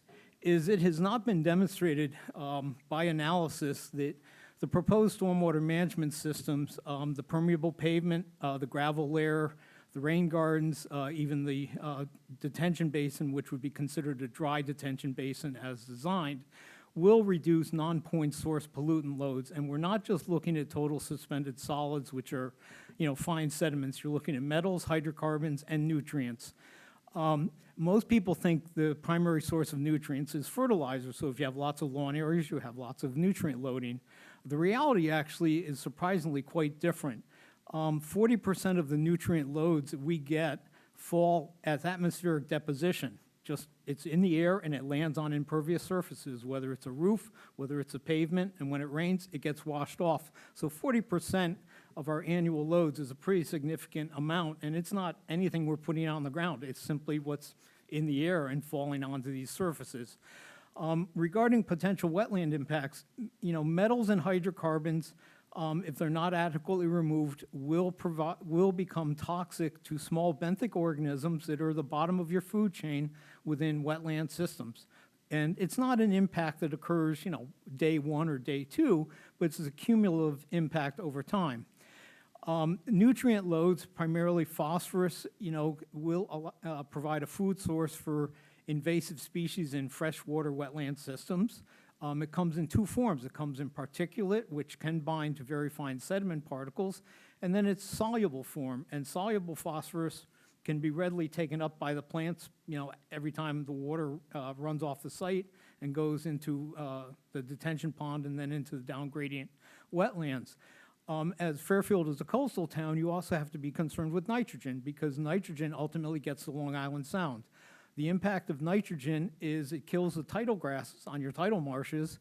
As the grasses die off, your marshes then become more susceptible to wave erosion, et cetera. So it's really, no matter where you are, and I've had this discussion even in Northwest Connecticut about nitrogen, ultimately it gets the sound. So it doesn't matter really where you are, you need to address these pollutant loads. There is no analysis submitted that calculates these loads, which can be done. There's what's called the Schuler equation. Tom Schuler was a researcher with the Center for Watershed Protection, and he developed an equation to calculate this. There's also published data for removal efficiencies for different treatment practices, so you can evaluate how well your practices work. The problem that I see on a runoff volume is the site is not suitable for infiltration. Infiltration practices under the 2004 Connecticut DEP manual require a minimum infiltration rate of 0.3 inches per hour. The applicant did do some permeability testing, and those rates range from 0.19 to 0.28. Now, granted, 0.28 rounded becomes 0.3, but 0.19 is substantially less. So this site, contrary to the applicant's claim, is not suitable for infiltration practices. It is not suitable for permeable pavement. The DEP manual states that permeable pavement systems need to be placed on Class A or B soils. That's sand and gravel or very well-drained sandy loam soils. You do not have either of those in this case. So the permeable pavement system is, in my professional opinion, an inappropriate practice that is not going to work here. All of the storage volume provided either in the concrete galleries or in the gravel layer is not going to infiltrate. You don't have infiltrative capacity. Now, when you model these systems, which the applicant has not done, all of these practices are individual systems. And in the way the applicant has it, you've got permeable pavement, which has a layer of permeable asphalt, what we call a choker course, a bank run sand and gravel layer, and then a crushed stone layer. I believe the crushed stone layer of the permeable pavement is going to intersect the crushed stone layer that's under the standard asphalt, and then you've got the concrete galleries. And what you basically have to do in a hydrologic model is build a storage practice to take the storage volume in every one of these layers at every elevation of this system. And then you apply your stormwater to it and with your outlet structures, and you see how well it works. When we use infiltration practices, you have to use 50% of the field observed reading. So in a case of 0.19, you're going to be basically 0.9, 0.95, or 0.09. That is very, very slow. And because of the slow infiltration rate, what results is your storage volume must be a lot larger to account for that very slow infiltration rate. So these systems have not been proven that they will actually infiltrate. The applicant had done a bunch of test pits, and I think Mr. Ginter raised some of the same issues, that there's separations in the 2004 DEP manual from the bottom of infiltration practices to seasonal groundwater, and in many of these, the systems, there isn't the required 3-foot separation that the DEP manual puts in there. The rain gardens, which again are another name for bioretention systems, which is really the formal LID name for them, provide between 1/2 foot and 1.5 feet of separation of seasonal groundwater. There's also a claim that there's an underdrain, except no underdrains are shown. But again, you've got to model all of these practices to prove that the water is going to disappear. What I see on this plan, and I heard this term actually way back in '08 at a conference, when you add lid practices to a plan that really are not going to function, you're doing what's called greenwashing. It's not whitewashing of the fence like Tom Sawyer did, in Mark Twain's book, but it's greenwashing. It's putting lid practices on a plan that are not going to work, and that's what you have here. Permeable pavement's not going to work here. Based on the rain gardens, they're not going to work here. So these practices are going to fail. Mr. Ginter, may disagree a little bit on the volume side of my assessment, but runoff volumes are the cause of flooding. It's not the rate of runoff. When I was still in college working for a surveyor in Georgetown, John Fuller, in the late 70s, early 80s, Reading, where I grew up, had the first peak rate attenuation, I think, in the state of Connecticut for the 50-year storm. And a subdivision we did had basins designed to that. Luckily, my boss found a hydraulics engineer down in Norwalk that actually could model detention basins, because in the late 70s and early 80s, there was none of these programs that could model these practices. This guy happened to make his own program to do it. But what happened when the subdivision was built for a 50-year storm, that was 6.5 inches of rain in 24 hours back then that we used. And what has happened in the intervening years as the project was built in the mid-'80s is all of the downhill streams and upland areas below these basins have become highly eroded, because the problem of a standard detention basin is you have a bathtub and you're metering the flow out to match the pre-development flow. However, you still have a giant bathtub. Think of the bathtub in your own house. If you're giving your 2-year-old a bath in it, if they're any way like mine, they always played with the drain thing. They didn't want the bath to drain. But if you opened up the drain all the way, your bathtub will drain pretty quickly.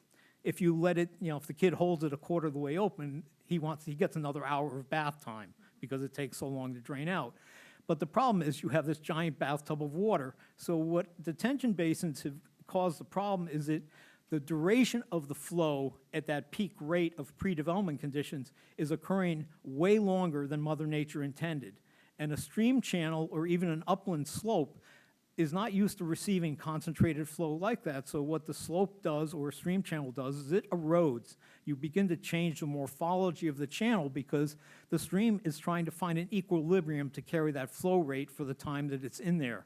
And that doesn't, the only thing it can do, meaning the stream, is erode and make its cross-section bigger to handle that. So that's where runoff volumes are the problem. They, can inundate down gradient properties, and we know the adjacent property below the detention basin has a wetland site on that. And the increased volumes, will come out of this dry detention basin. There's no volume reduction there. There's no volume reduction in the underground practices. So the poor neighbor downhill below that basin is going to be the recipient of all of that water, during the time. So, again, not getting into the technical comments, I mean, they're very much detailed in the letter, and I'll let, other members of the public have their opportunity. But, the fundamental concerns I have is there's no addressing water quality, so you're going to have increased pollutant loads discharged to the downgrading wetlands, and you're going to have increased runoff volumes discharged to the downgrading wetlands, which will cause adverse impacts to both of those systems. Thank you. Thank you. Commissioners, any questions? I have a question. First of all, thank you very much for an extremely detailed letter and report.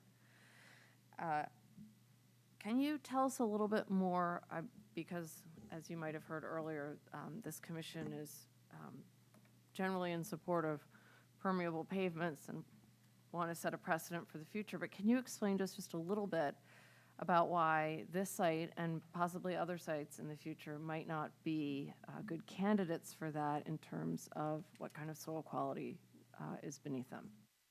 Sure, I'd be happy to. In my experience in the LID world, and I've presented at many LID conferences, I believe my CV is part of your record, and I'm not going to bore you how long it is in the conferences I've presented at, but the bottom line is you need very well-drained soils, you need deep groundwater areas for permeable pavement to drain into. Many sites here in Connecticut, and I think in Fairfield, are, in my professional opinion, not really suitable for permeable pavement unless you put an under drain in them, which kind of defeats the purpose. The other issue with permeable pavement is it is very expensive unless you get over half an acre in size. So the earlier discussion you had with that lot, I believe, of pointing out a portion of the driveway, first off, you have to really think about the end user, the homeowner, in maintaining permeable pavement. First off is you don't put sand on these systems, but if I got permeable pavement and we have an ice storm, which is not uncommon, I'm going to put some sand down because I want to be able to get up my even 3% driveway.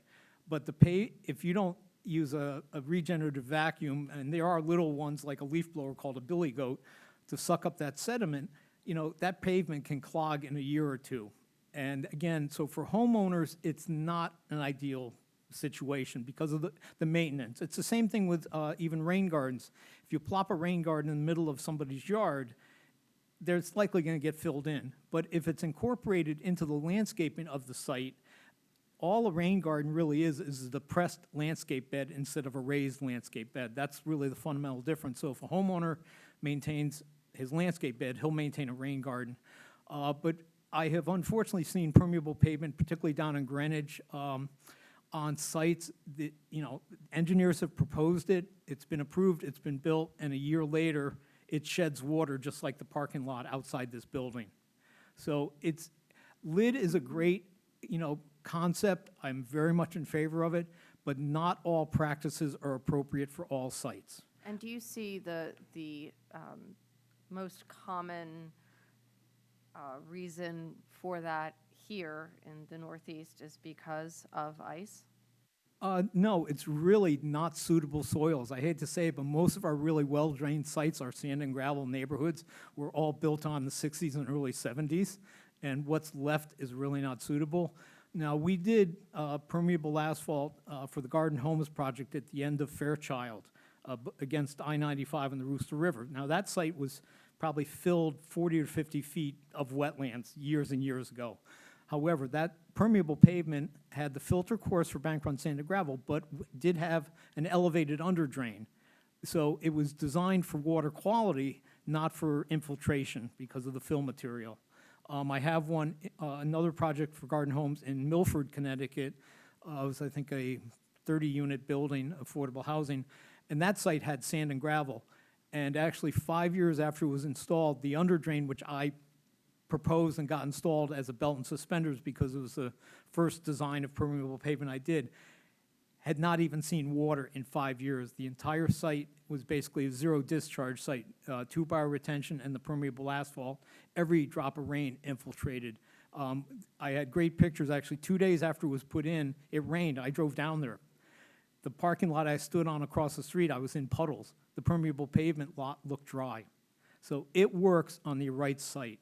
Okay, so for the purposes of this commission, in the future, when we're proposing or recommending permeable pavement, we should take into consideration the quality of the soil. Obviously, if you put permeable pavement, permeable driveway over clay, the water's not going to infiltrate right now. It's not going to work. The fundamental design criteria with LID practices is soils. If you do not understand your soils, you can be the best civil engineer in the world, and you're doomed to fail. The dirt tells you everything. And without knowing the dirt and the infiltration rates, you're going to have a problem. Okay, and then my other question is, based on everything that you've just told us, what impact do you see the plan as it stands now having directly on the existing wetland? The impacts I see are increased pollutant loads going to the wetlands, which is going to affect species that live there, or encourage invasive vegetation because you're providing a nutrient source of nitrogen and phosphorus. You're going to have increased runoff volumes, which ultimately are going to go through the wetland on the site in the, I believe it's the southwest corner, and then down gradient to the next property below. And the runoff volumes are going to cause adverse impacts to those wetland areas. So if I understand you correctly, you're saying that the detention basin that is proposed will not inhibit the increased water flow to the properties to the south, is that right? The detention basin is proposed as a dry basin because the outlet is set at the bottom of it. So as Mr. Ginter pointed out with the stone bed and the concrete galleries, the outlet pipes are set at the bottom. So while it detains the water, there's really no permanent pool in there. So you're going to provide peak rate. You're throttling the rate down because you have a little hole versus a bigger pipe going out, but you're not getting any runoff volume. One of the other issues with the basin is they have a stone trench as quote-unquote a level spreader at the outlet. But if you dig a hole in your yard and you fill it with crushed stone, there's not a level edge on the downhill side. There's always going to be a low point, and that's where the water will always go. A level spreader has to have a concrete lip, think of a concrete sidewalk, around the bottom and the two sides so that when the stone trench fills up, the water will uniformly, at a very thin film, go over that concrete lip. But a stone trench will wind up with concentrated flow, and once the water finds a low point, it always goes to that same point. So one way or another will find its way. Yes, all of this water is going to find its way down to the wetland on-site and then off-site, correct. Great, thank you. Commissioners, any other questions, any other comments? Nope, okay. Thank you very much. Sir. Anyone else opposed to the application, please come up and state your name and address, please. Attention, I know to hit the button. Thank you. So my name is Heather Dabrowski. I live at 75 Millendale Road. And in addition to being a lifelong Fairfield resident, I am also a current sitting member of the Fairfield Affordable Housing Committee. However, tonight I am speaking as an individual. I ask that this commission reject this proposal without prejudice and that it not be considered unless and until it is scaled back by at least 50%. The proposal as currently submitted has not been scaled back as was requested 2 years ago. It still includes 5 buildings and 40 units on this small, valuable piece of land. I draw your attention to the comments by Mr. Trinkus, as well as Tim Bishop's current report. while I truly, truly believe in the need of affordable housing, and I recognize how important it is, this project, despite the proposed increase in storm retention and treatment, is simply too large, and the property cannot support a project of this size. It is so important to find a balance between our need for housing and our environment, and I just truly feel that the wetlands are just as important as affordable housing. Thank you. Commissioners, any questions or comments? Nope, thank you very much. Sorry. Sorry, I do have one question. Ma'am, sorry, one question. Sorry about that. I just have a question since you're on the Affordable Housing Committee. Yes. Are there other, does Fairfield, would you say that Fairfield has other sites that would be appropriate for affordable housing that could be explored as an alternative to this site? Oh, absolutely, and I know they are being explored. You know, and it's a very tough thing to do because mathematically, we will never meet the numbers that we need to for 830G. It's just mathematically impossible.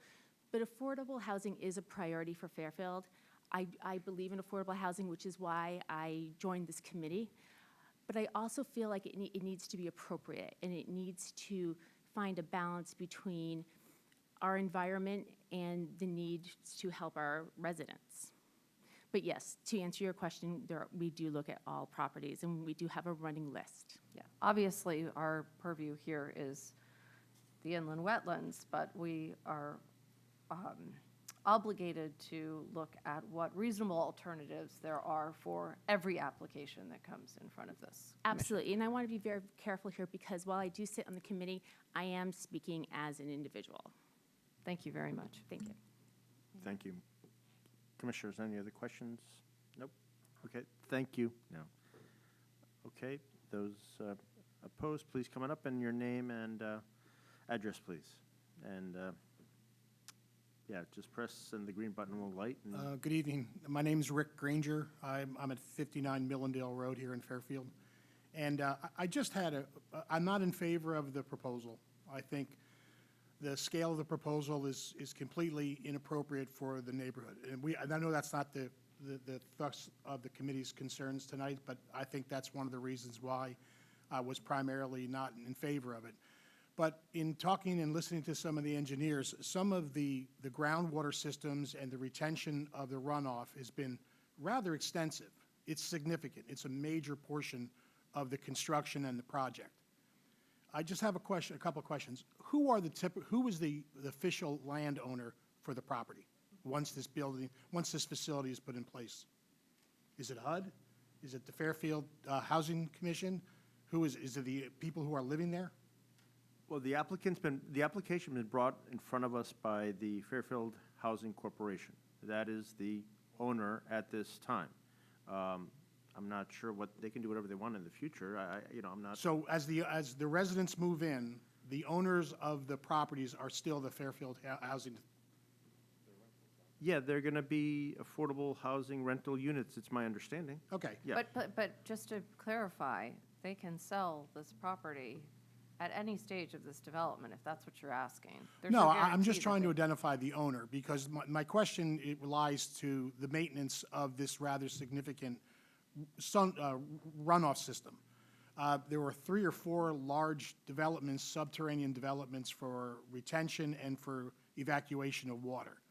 The engineer for the town basically had said, or the engineer for the group basically had said that the runoff that we get is full of particulate and soluble matter.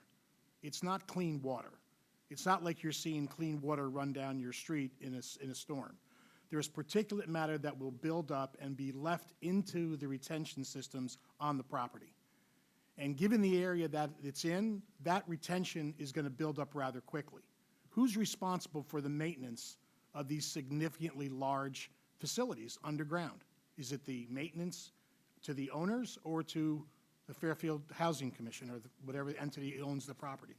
Right now, it seems like it's the same entity, so it would be the owner, and as the application was brought before us, it's the Fairfield Housing Corporation. So Okay. that's the only answer. I can't give you any, we can't give you any answers in the future. Well, So that's a the owner- concern. The owner, whoever the Fair owner enough. is the person who's responsible. Fair enough. And that's another part of my concern, is that we don't know if the owner will be in a position to be able to fund what could be a rather significant maintenance of a rather significant subterranean structure on the property.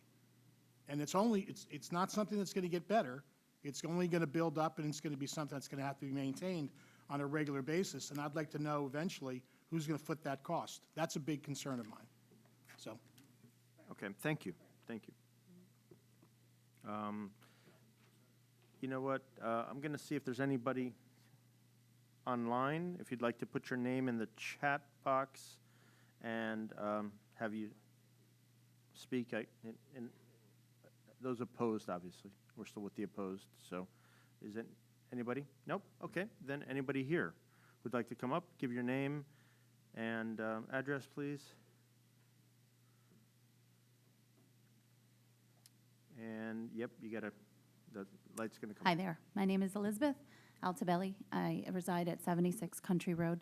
I am one of the immediate budding properties among many of the people here and many other residents. I have some information that I think is very important. Thank you to the commission and everyone here for taking the time. So my concerns among many is the fact that the current wetlands, they host absolutely an enormous set of wildlife. There are family of deer, there are wolf dogs, there are species of birds. Nevertheless, that may not be the ultimate concern of the Fairfield Housing Corporation. However, it is a very, very important part of our our environmental habitat. So that's a huge concern. The fact that there are so many abutting properties that immediately are up against this runoff, and the significant impacts that Mr. Trinkus had just mentioned, it causes so much concern. And the fact that a lot of this drainage has not been attended to and a lot of their studies haven't been completed is a major concern, and not only myself, but many others. I wanted to read a report that was done by Kenny and Associates, and this was on, again, at 76 Country Road, which is an immediate abutting property which has inland wetlands. So it was said that in the report, this is a regulated upland review area. According to the Fairfield Inland Wetlands and Watercourse Regulation, lands that are located within 90 feet of the inland wetlands or watercourses in the Rooster River watershed are regulated areas. So this is ultimately a regulated area that they want to build on. I mean, it's, I don't or mean to interrupt near you, a but butt. I don't mean to interrupt you, but that is That's- why They're here. they're here. They're here, right. Yeah, so Okay. they're Among seeking that, they're seeking permission to do the work in that regulated area. understood.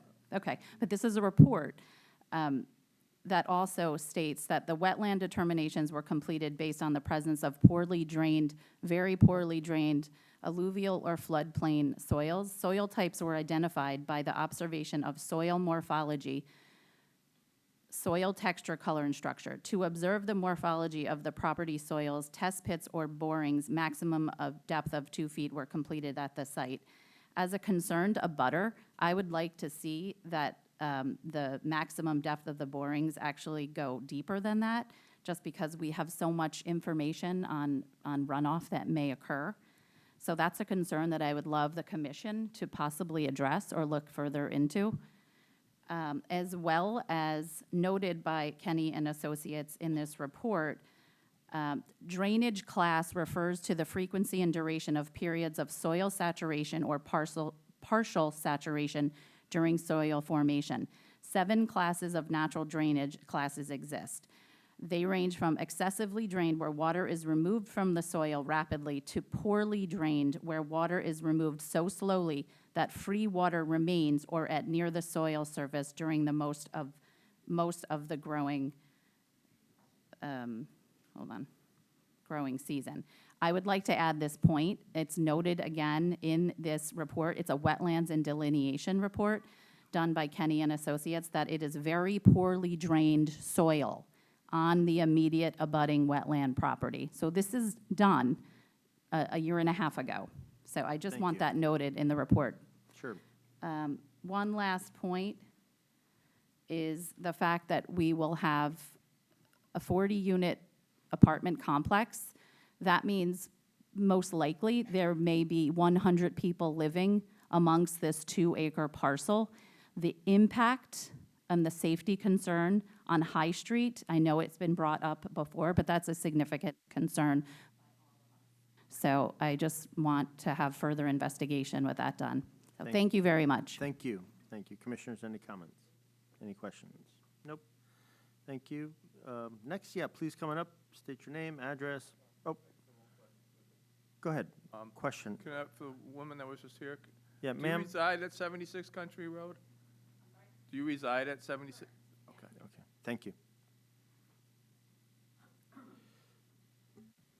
Is the mic working?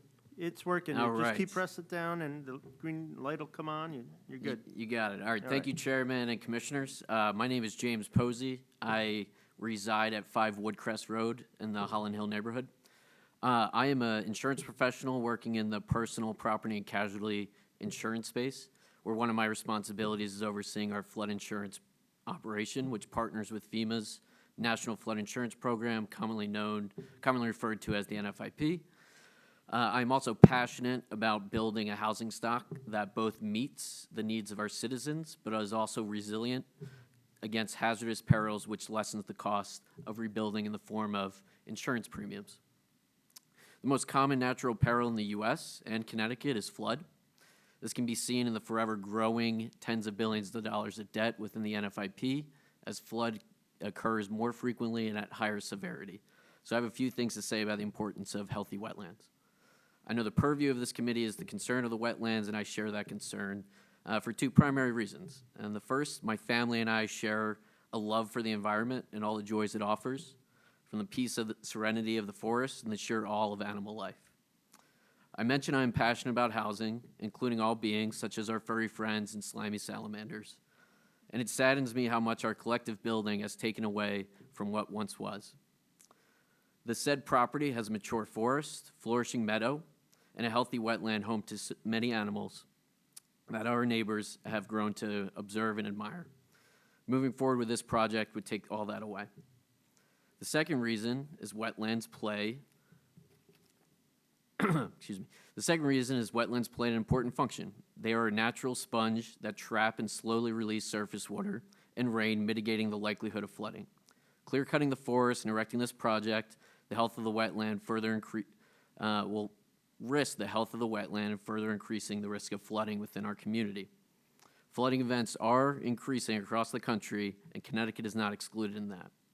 It's been a decade since FEMA's latest panel date of flood zones in the area, despite the guidance that FEMA has of rezoning flood maps every 5 years, as this is a forever changing peril that we go up against. In fact, just yesterday, the Washington Post published an article, America Underwater, Extreme Floods Expose the Flaws in FEMA's flood maps. It's a great article, really showcases where flood's a threat, regardless of where your flood zone is, preferred or high hazard. And Fairfield is a coastal community, and just because our dwellings currently reside in FEMA's current preferred flood zones does not mean flooding is not a threat. And flood is not a insurable peril on the homeowner's policy. I bring that to attention as this system can increase runoff and the risk of flood. It's going to be on the cost of the homeowners to incur those damages, and not necessarily their insurance policies or the insurance carriers, unless they proactively purchase more coverage, which is going to come at a cost of them due to this development. So I have concerns of this project will do to the wetland and its ability to mitigate flooding. What concerns me is some of the perceived inaccuracies or the gaps in the reports done by Carol's team. They referred to this project as an improvement or an enhancement to the current system. The property is currently made up of natural pervious surfaces that allows rainwater to siphon naturally down to the wetland and to the greater watershed, doing exactly what it's intended to do. project will also create significant hydrological altercations for the wetland. Their reports barely mention, if at all, the quality of runoff in terms of contaminants. Not only would this wetland see more runoff in volume with this development, but we'll see a much lower quality of runoff. Per the report, stormwater and wetlands prepared by the state of Minnesota, they state urban surfaces are subject to the deposit of contaminants, which are then subject to wash off by rainfall. Typical contributors to pollutants to runoff include vehicular traffic, lawn care, pets, and eroded sediments. All these elements would increase on this property moving forward with this development.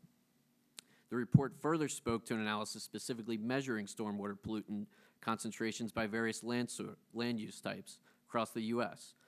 One of their discoveries was residential land use sites had a median amount of lead in stormwater 4 times greater than open non-urban land use areas similar to the current property.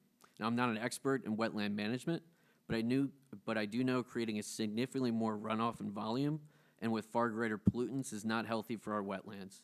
This type of change will further harm the animal life in the area and reduce the benefit this wetland serves in mitigating damages caused by flooding. I do not feel like the design of this project properly recognizes the importance of or the intricacy of a healthy wetland, and I urge at a minimum that this project move forward only with a serious reduction in the planned impervious surfaces. I am grateful for this committee and its purpose, and I thank you all for your time and ear. Thank you. Commissioners, any questions, comments? No. Thank you very much for Thank you. informative information. Hold on for just a second. I have a quick question. Do you know if this area is in a flood zone? Yeah, there's I believe there's flood zones. It depends the greater area. Holland Hill is certainly a hill, so there's not. Okay. There's some elevation, but the wetland itself is a flood zone defined by 1 in a 100-year event. The base flood elevation would be there. So great. Yeah, it's part of the Rooster River. Yep. Thank you very much. Okay. All right. Any ma'am, you'll be up next. Just in case, I'm going to take a. We'll come back at 9:15. We're going to take a break, stretch our legs. Sir, just one more comment. It's currently not drafted as a flood zone per the panel date of 2012, but FEMA can certainly come back and Okay, remap. that was actually my question, so thank you for answering that. And that's happening across the country, too. Okay, Yeah. thank you. Flood zones are expanding. Very good. So, ma'am, you'll be next, okay? But, so we're going to take a break until 9:15.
Are we still recording online?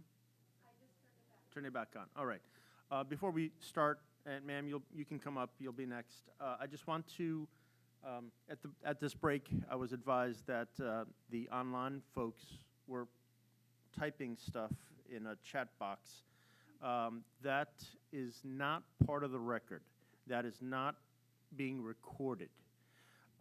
So if you are online and you'd like to speak, your speech will be recorded. That'll become part of the record, or you still have the option to send in a communication, a writing, a letter, or an email, and that will become part of the record. So I just want to make it clear to those folks that were typing in the chat box, that is not being recorded. Okay. Ma'am, please come on up. State your name and address for the record, and continue to press the push button, and the green light will go on, so we can record your comments. Testing. Yeah, there we go. Thank you. Hi, my name is Jessica Ittman. I live at 41 Oakwood Drive. It is an abutting property to the development, and I am opposed to the development at the scale that it is being developed at. For the record, I would like to start with addressing a statement Ms. Martin and Attorney Leclerc made at the last hearing regarding a previous project the Fairfield Housing Corporation did, known as Pine Tree Lane. It was repeatedly brought up that this project was allowed to impede on an upland wetlands area, but I would like to state that the Pine Tree development was an existing 9-building apartment complex built in the 1960s. The Housing Corporation replaced the existing 9 buildings with 9 new buildings. Therefore, the scope of the impact to the wetlands is significantly different than that of that development compared to the proposed development at 980 High Street, which is taking almost completely undeveloped land and paving over it.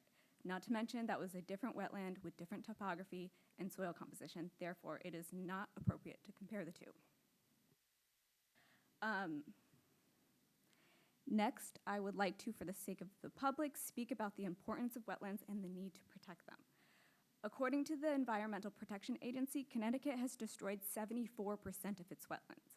This is significant as we move into an era of climate crisis because wetlands act as a natural flood basin, and we are seeing the impact of overdevelopment has had on the Rooster River watershed in this time of more frequent and severe water systems. There have been 2 100-year storm events in the last 5 years. Hurricane seasons are lasting longer, and weather patterns are becoming more severe. Fairfield is investing millions of dollars to try to mitigate flooding around the Rooster River because we know that climate change is only going to make it worse. Protecting wetlands could save the town millions in the future, not to mention save homeowners the heartache and financial stress of their properties flooding. Even if a wetland is small, according to the EPA, just an acre of wetland can store 1 to 1.5 million gallons of flood water. Not only will this development impact the wetlands, the removal of dozens of mature trees could impact the ground's ability to hold water and sediment. The root systems of trees help keep soil from being washed away. Wetlands are also the only type of environment that is seeing an increase in bird populations, according to a study put out by the Audubon Society this year. Nearly half of all bird species are dwindling, and it is only due to wetland conservation programs that we are seeing wetland bird populations start to recover. This development not only endangers the birds and other animals that thrive in the wetlands, but also those in the adjacent meadow, which has no legal protection. Neighbors have seen and heard all kinds of birds and wildlife in the area, in and around this property. Not only the family of deer, various woodpeckers, hawks, owls, bobcats, foxes, herons, salamanders, frogs, rabbits, and that is only what people have seen and heard. There's no accounting for the wildlife that hides in the forested area. I believe that having such a large development so close to a wetlands will inevitably have some impact on it. It's not just about the buildings themselves, but having such a high density of people so close to the wetlands that concerns me. Unfortunately, this neighborhood is already densely developed and has already had a negative impact on the land and ecosystem. We are seeing that play out in the flooding of the watershed and the flooding that happens on the streets and in people's properties, which is normal heavy rainfall. We cannot go back in time to change that. We cannot go back and plan better because we know the impact overdevelopment will have on watersheds and climate change. But we can do something today. Today, we can stop developers from coming in and paving over every inch of green space they can. We should focus on redeveloping existing properties in towns, like the Pine Tree development that the Fairfield Housing Corporation did, rather than paving over meadows, forest, and wetlands. Thank you. Thank you. Commissioners, any questions or comments? You know, the one thing I would say, I think the Pine Tree apartments were mentioned in terms of stewardship, and I would say that the FHA they do put a lot of effort into maintaining the properties and respecting the environment. I don't think you could ask for a better steward of the wetlands than they are. I think Pine Tree, if anybody looks at it, there's proof of that. Okay. Thank you, Commissioner. Thank you. Thank you very much. Anybody else? I'll go online, as I made the comments that if anybody wants to speak online, please put your name in the chat box and we'll unmute you.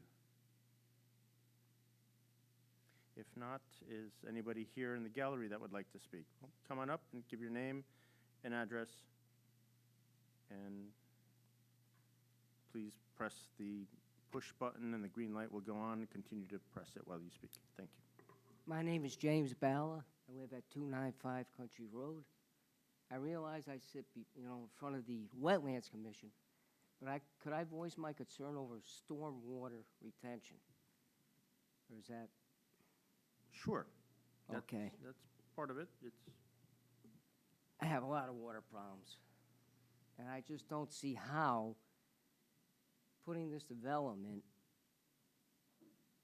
is not going to add to them. I am not an engineer. I just go to work for 8 hours a day, and I come home.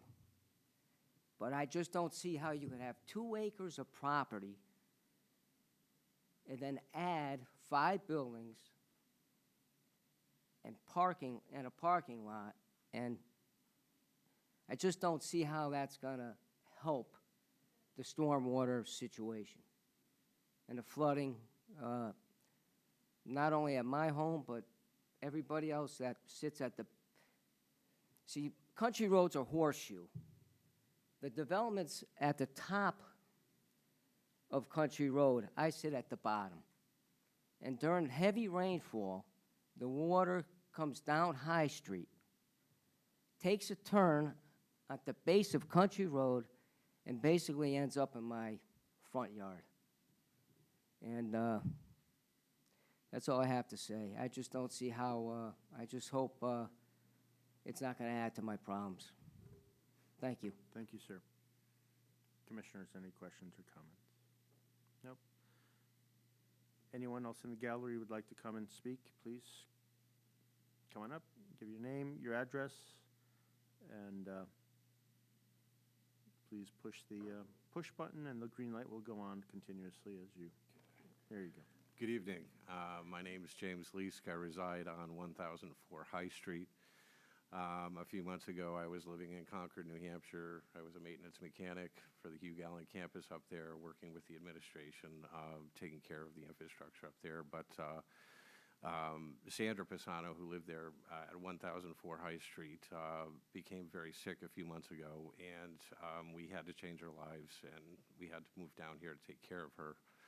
Her parents before her were the Seneses. They occupied the property back in the early 50s.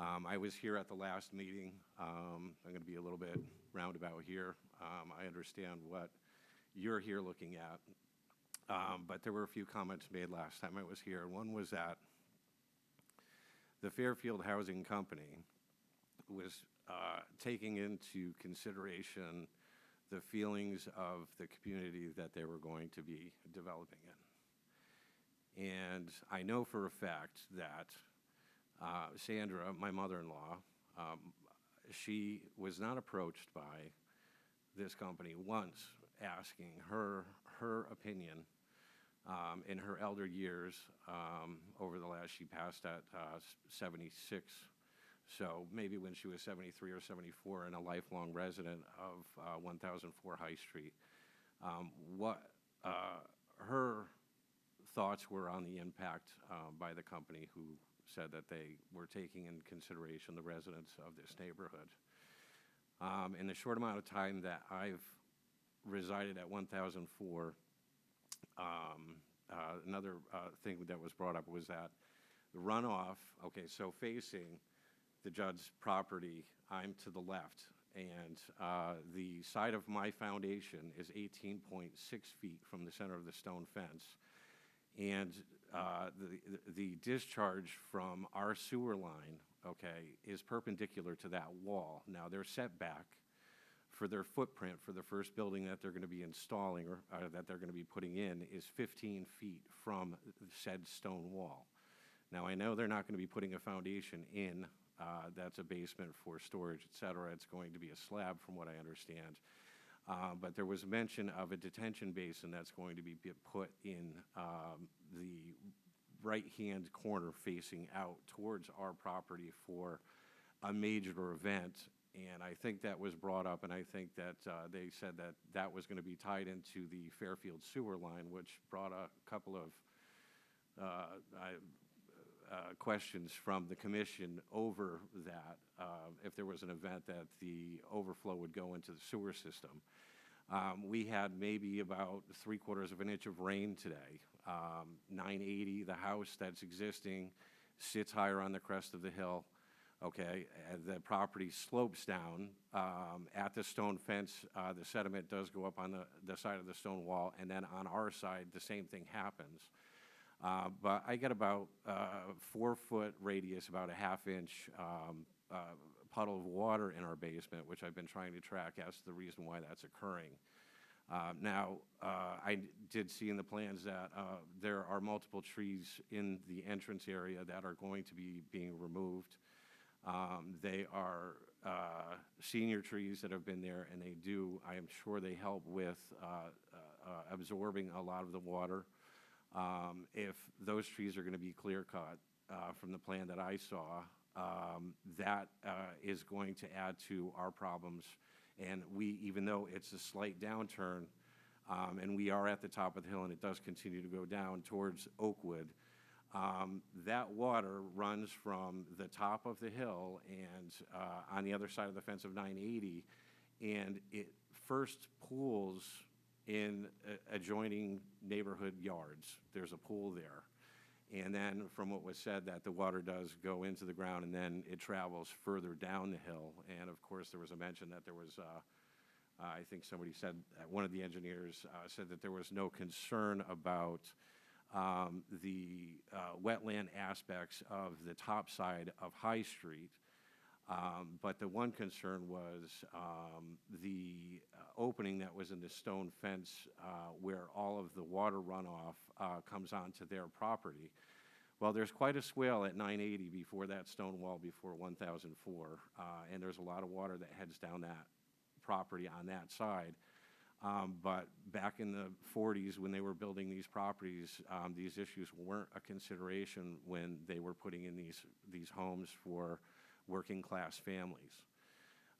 And I am concerned about the discussion of looking at the topographical maps that already exist. I don't know when the last time there's been any topographical survey done of this neighborhood in regards to the wetlands, because the concern is, right now, is the clear cutting of the wetlands area where the water all collects. But as we all know, when there is a water event, there is a footprint where the water starts to collect and where it all gathers, and how that whole system works together with that water ending up in the back. And I would personally like to see some attention brought to the soil issues that we have off of 980, or at least a consideration of looking at that before the things move forward. I'm absolutely not against development at all. I mean, I think if things are done and the system is providing tax dollars for people who need that advantage in order to get ahead, in order to provide a better community for the one that we live in, I'm all for it. But if there's a federal mandate that's allowing anybody to create a nonprofit that has said jurisdiction to not only be a nonprofit, but start their own housing authority in a community that they may not necessarily live in, and not have an oversight set up for said housing authority, which to the best of my knowledge is supposed to be set up by the first selectman. And I do believe that this started when I was in New Hampshire, so this is like 2017, 2018. And I just want to know how an entity can be both a nonprofit being funded by HUD, and also be be on the town website as being a housing authority, and then the first selectman not picking a select commission based upon the amount of jurisdiction and rentals that they have in our community. There's a certain board set up based upon how many people that they have in this area for oversight as to the moves that they make within our town. That is, for me, that's a big red flag, because obviously there are plenty of people, and I myself have had family members who have been philanthropists who have done quite a lot of work for the town in the favor of the community. And I think it's very important that the community, although we're willing to be open to things of this nature with this type of development, that we're astutely aware of when these types of things come up, so that we can have somebody who's making sure that, you know, there is an oversight, that, you know, people are paying attention to what's going on here. And I know that one of the articles I read with planning and zoning was that they basically the second. With regard to what we can do. I understand, but yeah, this is so for the record. This is for the record, and whether I'm being ambiguous and I'm steering Yeah. or not, I'm just saying that I feel that oversight is a major concern. And the other thing I would like to bring up is the Holland Hill school system. There were quite thousands of dollars spent on that school being remodeled, and those kids were in remote classrooms for quite some time, and they're out of remote classrooms, and they're in the school now. So when you've got 40 units, you're going to be inundating this area of the community. So, you know, I'm just, like I said, I'm just concerned about the wetlands overall. And Thank you. Thank you. Any questions or comments, commissioners? Nope. Okay. Thank you, sir. Yes, ma'am. Is there somebody online? Okay. Cassandra Marshall. Can you also give us your address? Hi, can you hear me? Yes, we can. Okay, great. My name is Cassandra Marshall. I live at 112 Judd Street, which is named after this particular property, by the way. I am here to express my concerns that this development proposal is too big and will negatively impact not only the wetlands, but the surrounding neighborhood safety with regards to the increase of heavy rains and storms due to climate change. This side of town has seen a disproportionate number of developments impacting our watershed, flooding, and tree shade. Specifically, I am here for the trees. With the proposed development so close to the property line and the wetlands, trees that are decades old will be cut to make way for pavement and rooftop. As part of Cub Scouts leadership, I recently had the opportunity to hear from a nonprofit called Groundwork, where the Scouts can help plant trees in areas that lack green infrastructure. One of the presenters brought up tree equity, and this immediately made me think about 980 High Street. A tree equity score is a metric that helps cities and towns assess how well they are delivering equitable tree canopy cover to all residents. Trees sequester carbon and reduce energy usage, remove air pollutants, filter stormwater, and cool hot streets by providing shade and releasing water vapor. Allowing a project of this density to be built on this property within the upland wetlands purview would directly affect our neighborhood's health. Our neighborhood deserves a fair development that doesn't pack in 40 units at the cost of so many trees and a thriving wetland. Affordable housing is of great importance, but not at the cost of an important neighborhood habitat that will be negatively impacted with this many units and parking spaces. Trees and wetlands are critical infrastructure that every person in every neighborhood deserves. Thank you. Thank you. Anyone else in the gallery here? Please come on up.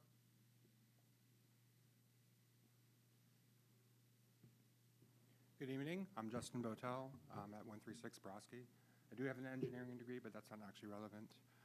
My primary concern was about flooding.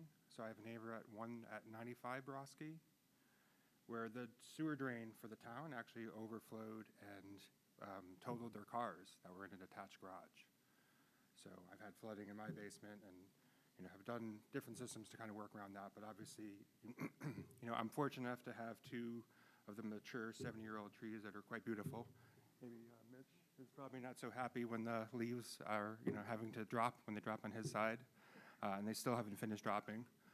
But it's a big concern when you take away that much in terms of what it was designed for. And when you look at where things are with the town, right, with quarter-acre lots, now everything being an eighth of an acre, this is just kind of like the next level of that. And I think that the big concern is that there's going to be a lot of problems. And a lot of people are optimistic, and people and engineers maybe work with other engineers and kind of want to be careful about the way that they kind of present that, because you may be working with someone in the future. My father lives in Bridge Road in Haddam, so right by the Connecticut River, and his neighbors went from being people that had horses to now there's a Dollar General there, and they assured him there'd be no flooding, and it's now a lake every day in the backyard there. So, it's definitely problematic. As far as affordable housing, I have a close family relative that has suffered from severe medical condition that I've had to actually get a conservator for, and it is it's very disturbing that there's not a lot of affordable housing in Fairfield. And I've had to visit them in places like Bridgeport. But the problem is, for people that really need that help, there really isn't a lot of facility. There's not a lot of within walking distance. The only thing that's even within like a half mile of this location is like a CVS.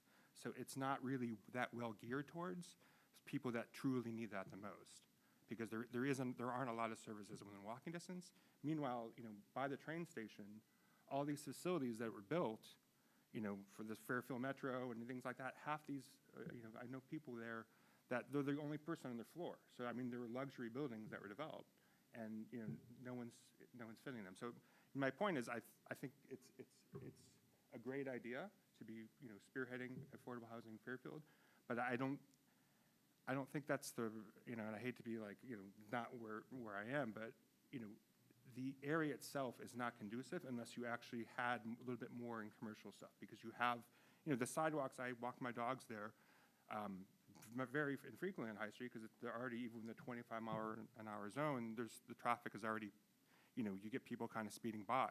But the sidewalks themselves, quite down there, are all generally pretty broken. They're uneven.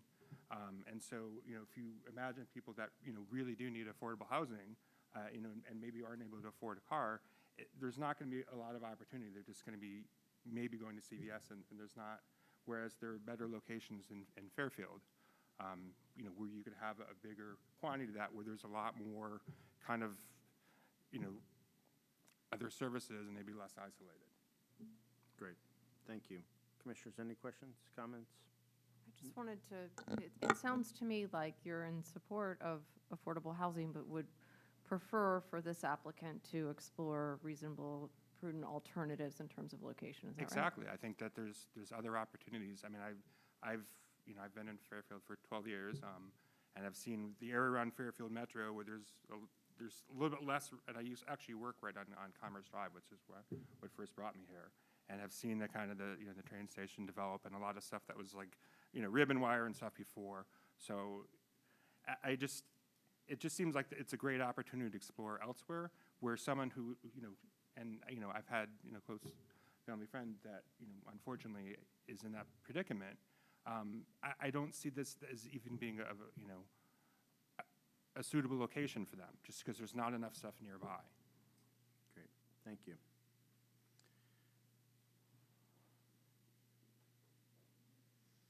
All right, anyone else? Please, come on up.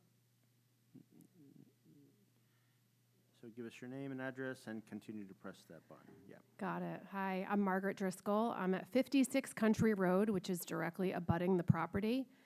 My entire backyard backs up to that, I guess it would be the south side of the Judd property. I don't have any additional information or concerns because my neighbors and astute colleagues who are specialists in this have voiced them already. So I want to thank them for being so eloquent and voicing the concerns many of us have, and thank all of you for giving us this time. I also wanted to just go on the record to say I am absolutely for affordable housing. No, I'm not against it. I think it's, as other people have echoed, extremely important in Fairfield County, in Fairfield as a city. I want to have that option in our town. My career is actually all about providing opportunities to people who don't normally have them, so I'm passionate about that.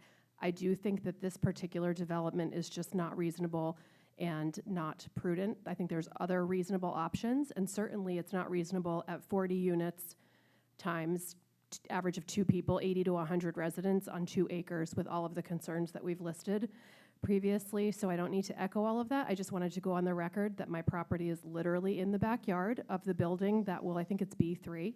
So the 3-story building will be however many feet the setback is from my fence. So I'm very directly impacted, and just wanted to say that I am very much opposed to this particular development and certainly not opposed to affordable housing. Thank you. Thank you. Commissioners, any questions, comments? Do you have any concerns regarding the wetlands that are on this property? Absolutely. I just didn't want to say what's already been stated, but certainly, Elizabeth Altabelli is 2 houses away from me. She has wetlands on her property. My property does not have wetlands. Her property is bigger and goes back to the edge of the property. I do not have. I've only lived in my house for 2 years, so in any major flooding event, I have not seen water collect in my basement, but many of my neighbors have. I think my property is not downhill enough on Country Road to have that impact, but certainly I can see that several people flooded last year when we had a large rain event, and I know the impact of that is great. And then as you travel further off of Country Road, down High Street, into some of the other roads, there's definitely flooding. And so, yes, that's a very big concern that will happen. And I think the other big concern is with the erosion of the wetland, with the deterioration of that natural ecosystem, that in the future, and one of my neighbors previously mentioned this as well, but we don't have a long-term, there's nothing we can do long-term except take the hit financially and on our property if there is a flooding event, because say whatever this development is underdeveloped for stormwater and rain runoff, we will be the ones to take that direct hit. My property directly will be taking that hit. And it's not a concern I have today because I'm not getting water, but it very well could be however many years from now once this issue comes to fruition. And all I have to go back to is my own bank account to pay for whatever this flood damage causes. So as I think it was Jessica who stated, we can't fix what's already been developed. We can't undo what's happened for the last 80 years or 90 years in our neighborhood, but we can decide today that 40 units on a 2-acre property with a huge significant wetland and environmental and ecological impact is not the right move. So thank you. Great. Thank you very much. Anyone else? Please come on up, give your name, your address, and continue to press the button. Testing, okay. Hi, my name is Stephanie Caro. I live at 223 Hunyadi Avenue. I am a clinical social worker, so I am passionate about affordable housing. I've worked with people with special needs all my life, all my adult life at least. I am not an expert, in engineering or anything like that, but I do have a few questions related to what I heard at the last meeting. One of the, because I also, as concerned as I am about people, I'm also concerned about the environment, and I also think that this is a quality of life issue as well. Nature and the environment is extremely important to mental health. And I think that that's an issue that needs to be taken into consideration here as well. So one of my questions has to do with the wildlife there that is gathered there that is clearly sees that as a refuge. And what is going to happen to that wildlife? People have named some of the animals there. I've seen fox there. Someone said they saw a fisher cat there. I know there are nesting owls and nesting red-tailed hawks. I'd like to know what's going to happen to that wildlife, because I can't imagine them staying there once it doesn't really feel like a refuge anymore. But my questions that come up from the last meeting, It was mentioned that there is going to be polypropylene turf laid down for the turnaround for for the fire engines. And I'm just wondering about that, and whether the polypropylene or any plastic additives in the polypropylene could leach into the wetlands. That's one of my questions. And the other question, I know that you've talked a lot about runoff, but I wonder if in particular, there's any concern about a parking lot that would hold, I assume, about 40 cars, and what kind of impact that would have as far as runoff is concerned. So those are my questions. Thank you. Okay, thank you. Well, do you have any questions? Yeah, we can. So just to clarify a little bit about the polypropylene material, yes, polypropylene will break down over time, but the idea behind much of the polypropylene grid that's proposed is so that water can get, so that it's pervious. So water, it's basically a grid that can be, cars can be driven on. It's just so that water can get down to the groundwater. So there's a benefit to it. But yes, you bring up a good point that polypropylene over time does break down. And I also want to thank you for bringing up the wildlife. Wildlife is a very large consideration in terms of wetlands. Wetlands are a rich biome, and I'm a wildlife conservation specialist, so thank you. I appreciate that. Thank you. Anyone else opposed? Please come on up, give your name, address, and continue to press the little button there, and the green light will go on. Now it's on bigger. All right, Alex Durrell, where am I? 64 Woodcrest Road. Okay, hold on. All right, ladies and gentlemen here before us, thank you for the privilege of your time. My name is Alex Durrell, and I am a humble yet somewhat involved and elected inhabitant living with and around the corner from 980 High Street at 64 Woodcrest Road. You have graciously volunteered to be stewards and protectors of Fairfield's inland wetlands. I assume you took an oath to do so, like I have done 5 times for Fairfield's RTM to represent people in this area around 980 High Street or the neighborhood that we call home. Frankly, your presumed oath to protect Fairfield's land is more important than my oath to represent the people of Fairfield. For land is a limited resource, while people aren't, nor can Fairfield's land relocate or multiply. By allowing this potential monstrosity to steamroll over a great deal of 980 High Street, you would be responsible for accepting, allowing, and accelerating a slow death of Fairfield's physical beauty and finite resource. Fairfield's physical beauty dying a slow death would be bad enough, but many of the animals inhabiting this property would not be so fortunate. They would simply not survive and die for a lack of habitat, and only for the sake of, for lack of a better word at this time, an opponent with deep pockets and paid hired hands acting like trained seals at a circus during its canned, manufactured, and purposefully mummifying Q&A sessions in previous meetings in front of many of us.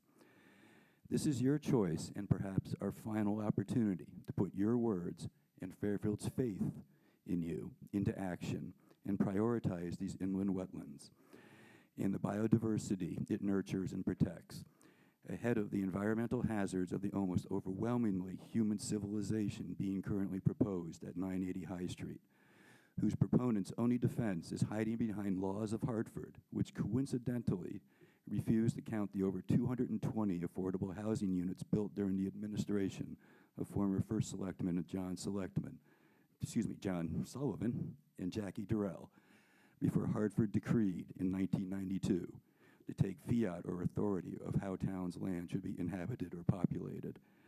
Go on the internet and type Durrell.org, and the Durrell Wildlife Conservation website will appear. My family's namesake is an international organization that protects and nurtures endangered species as well as other animals, which is an indirect or direct responsibility of yours on this committee. Our wetlands at 980 High Street deserve to be your priority, as it is for our neighborhood, as opposed to being dismissed and described by paid mercenaries as quote-unquote low-level wetlands, are treated as a necessary evil and minimized as the current developer is treating our neighborhoods inland wetlands, neighborhood in general. I hope you're not as dismissive and unconcerned about these inland wetlands as Hartford and our adversarial carpetbaggers trained SEALs are, and support our neighborhood's desire, as well as my family's namesake's promise, to protect the animals in our inland wetlands and the benefits it provides our neighborhood. Be Fairfield's heroes now and forever in this environmental regard. Let us go forward together, and once again, thank you for the privilege of your time and efforts. Thank you. Any questions, commissioners? Nope. Okay. Anyone else here in the gallery or online? Okay. If not, we'll continue this matter to the next meeting. That will be, again, just to clarify, it will not be here. It'll be at the Fairfield Fire Training Center as you go down to, what's it called, One Rod or Richard White Way. Yeah, so it's down by the beach. Yeah, right by the dump. So, sir, did you have your hand up?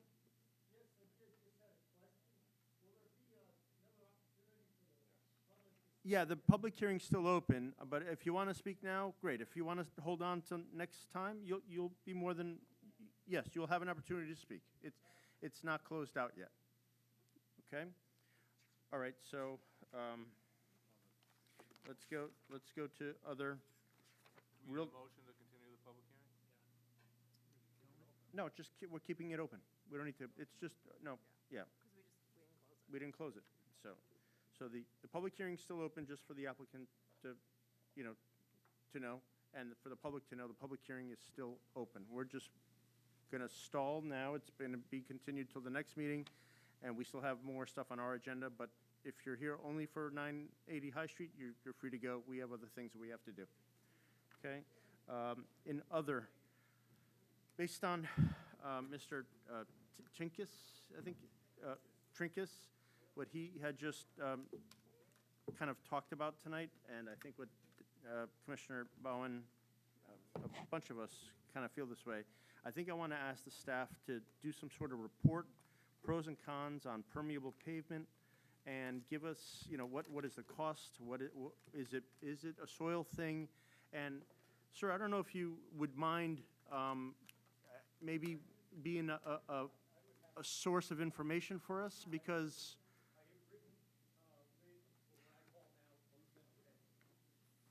Steve Trinkus again. I've actually, I wrote the first LID manual back in '08 for the town of Tolland. I've recently done one a couple years ago for the town of Morris, which actually is called LISD, Low Impact Sustainable Development, because in 2009, DEP did some Farmington River grants, and the town of Colebrook, way up in the northwest corner, thought LID was low income development. So write letters, wrong name. But in any event, what we're really trying to do is create sustainable development patterns, so hence LISD. But I'd be happy to work with Tim. Like I said, I've designed these, I've written manuals. that would be much appreciated, because even myself, my thought was a permeable pavement is great. It just naturally goes down. But I'm hearing that might not be the case, and then culverts might be better in certain situations. Yeah, LID is, the fundamental difference between LID and conventional stormwater management is LID is a performance-based approach to stormwater management, where our typical detention philosophy is a prescriptive approach, the 10-year to 2-year type of thing, where LID is all performance-based, and it's all based on your soils and the environment. So I'd be happy to work with Tim. That would be great. And provide information for that. That's wonderful. I don't think we need a motion for that. I'm just going to ask you to do it. Okay? Yeah. Okay. Not If a you don't problem. mind. All right. Anyone else have any comments, questions that want to bring up or anything? If no, then, well, Merry Christmas, everybody. And okay, man. All right, we're out of here, everybody.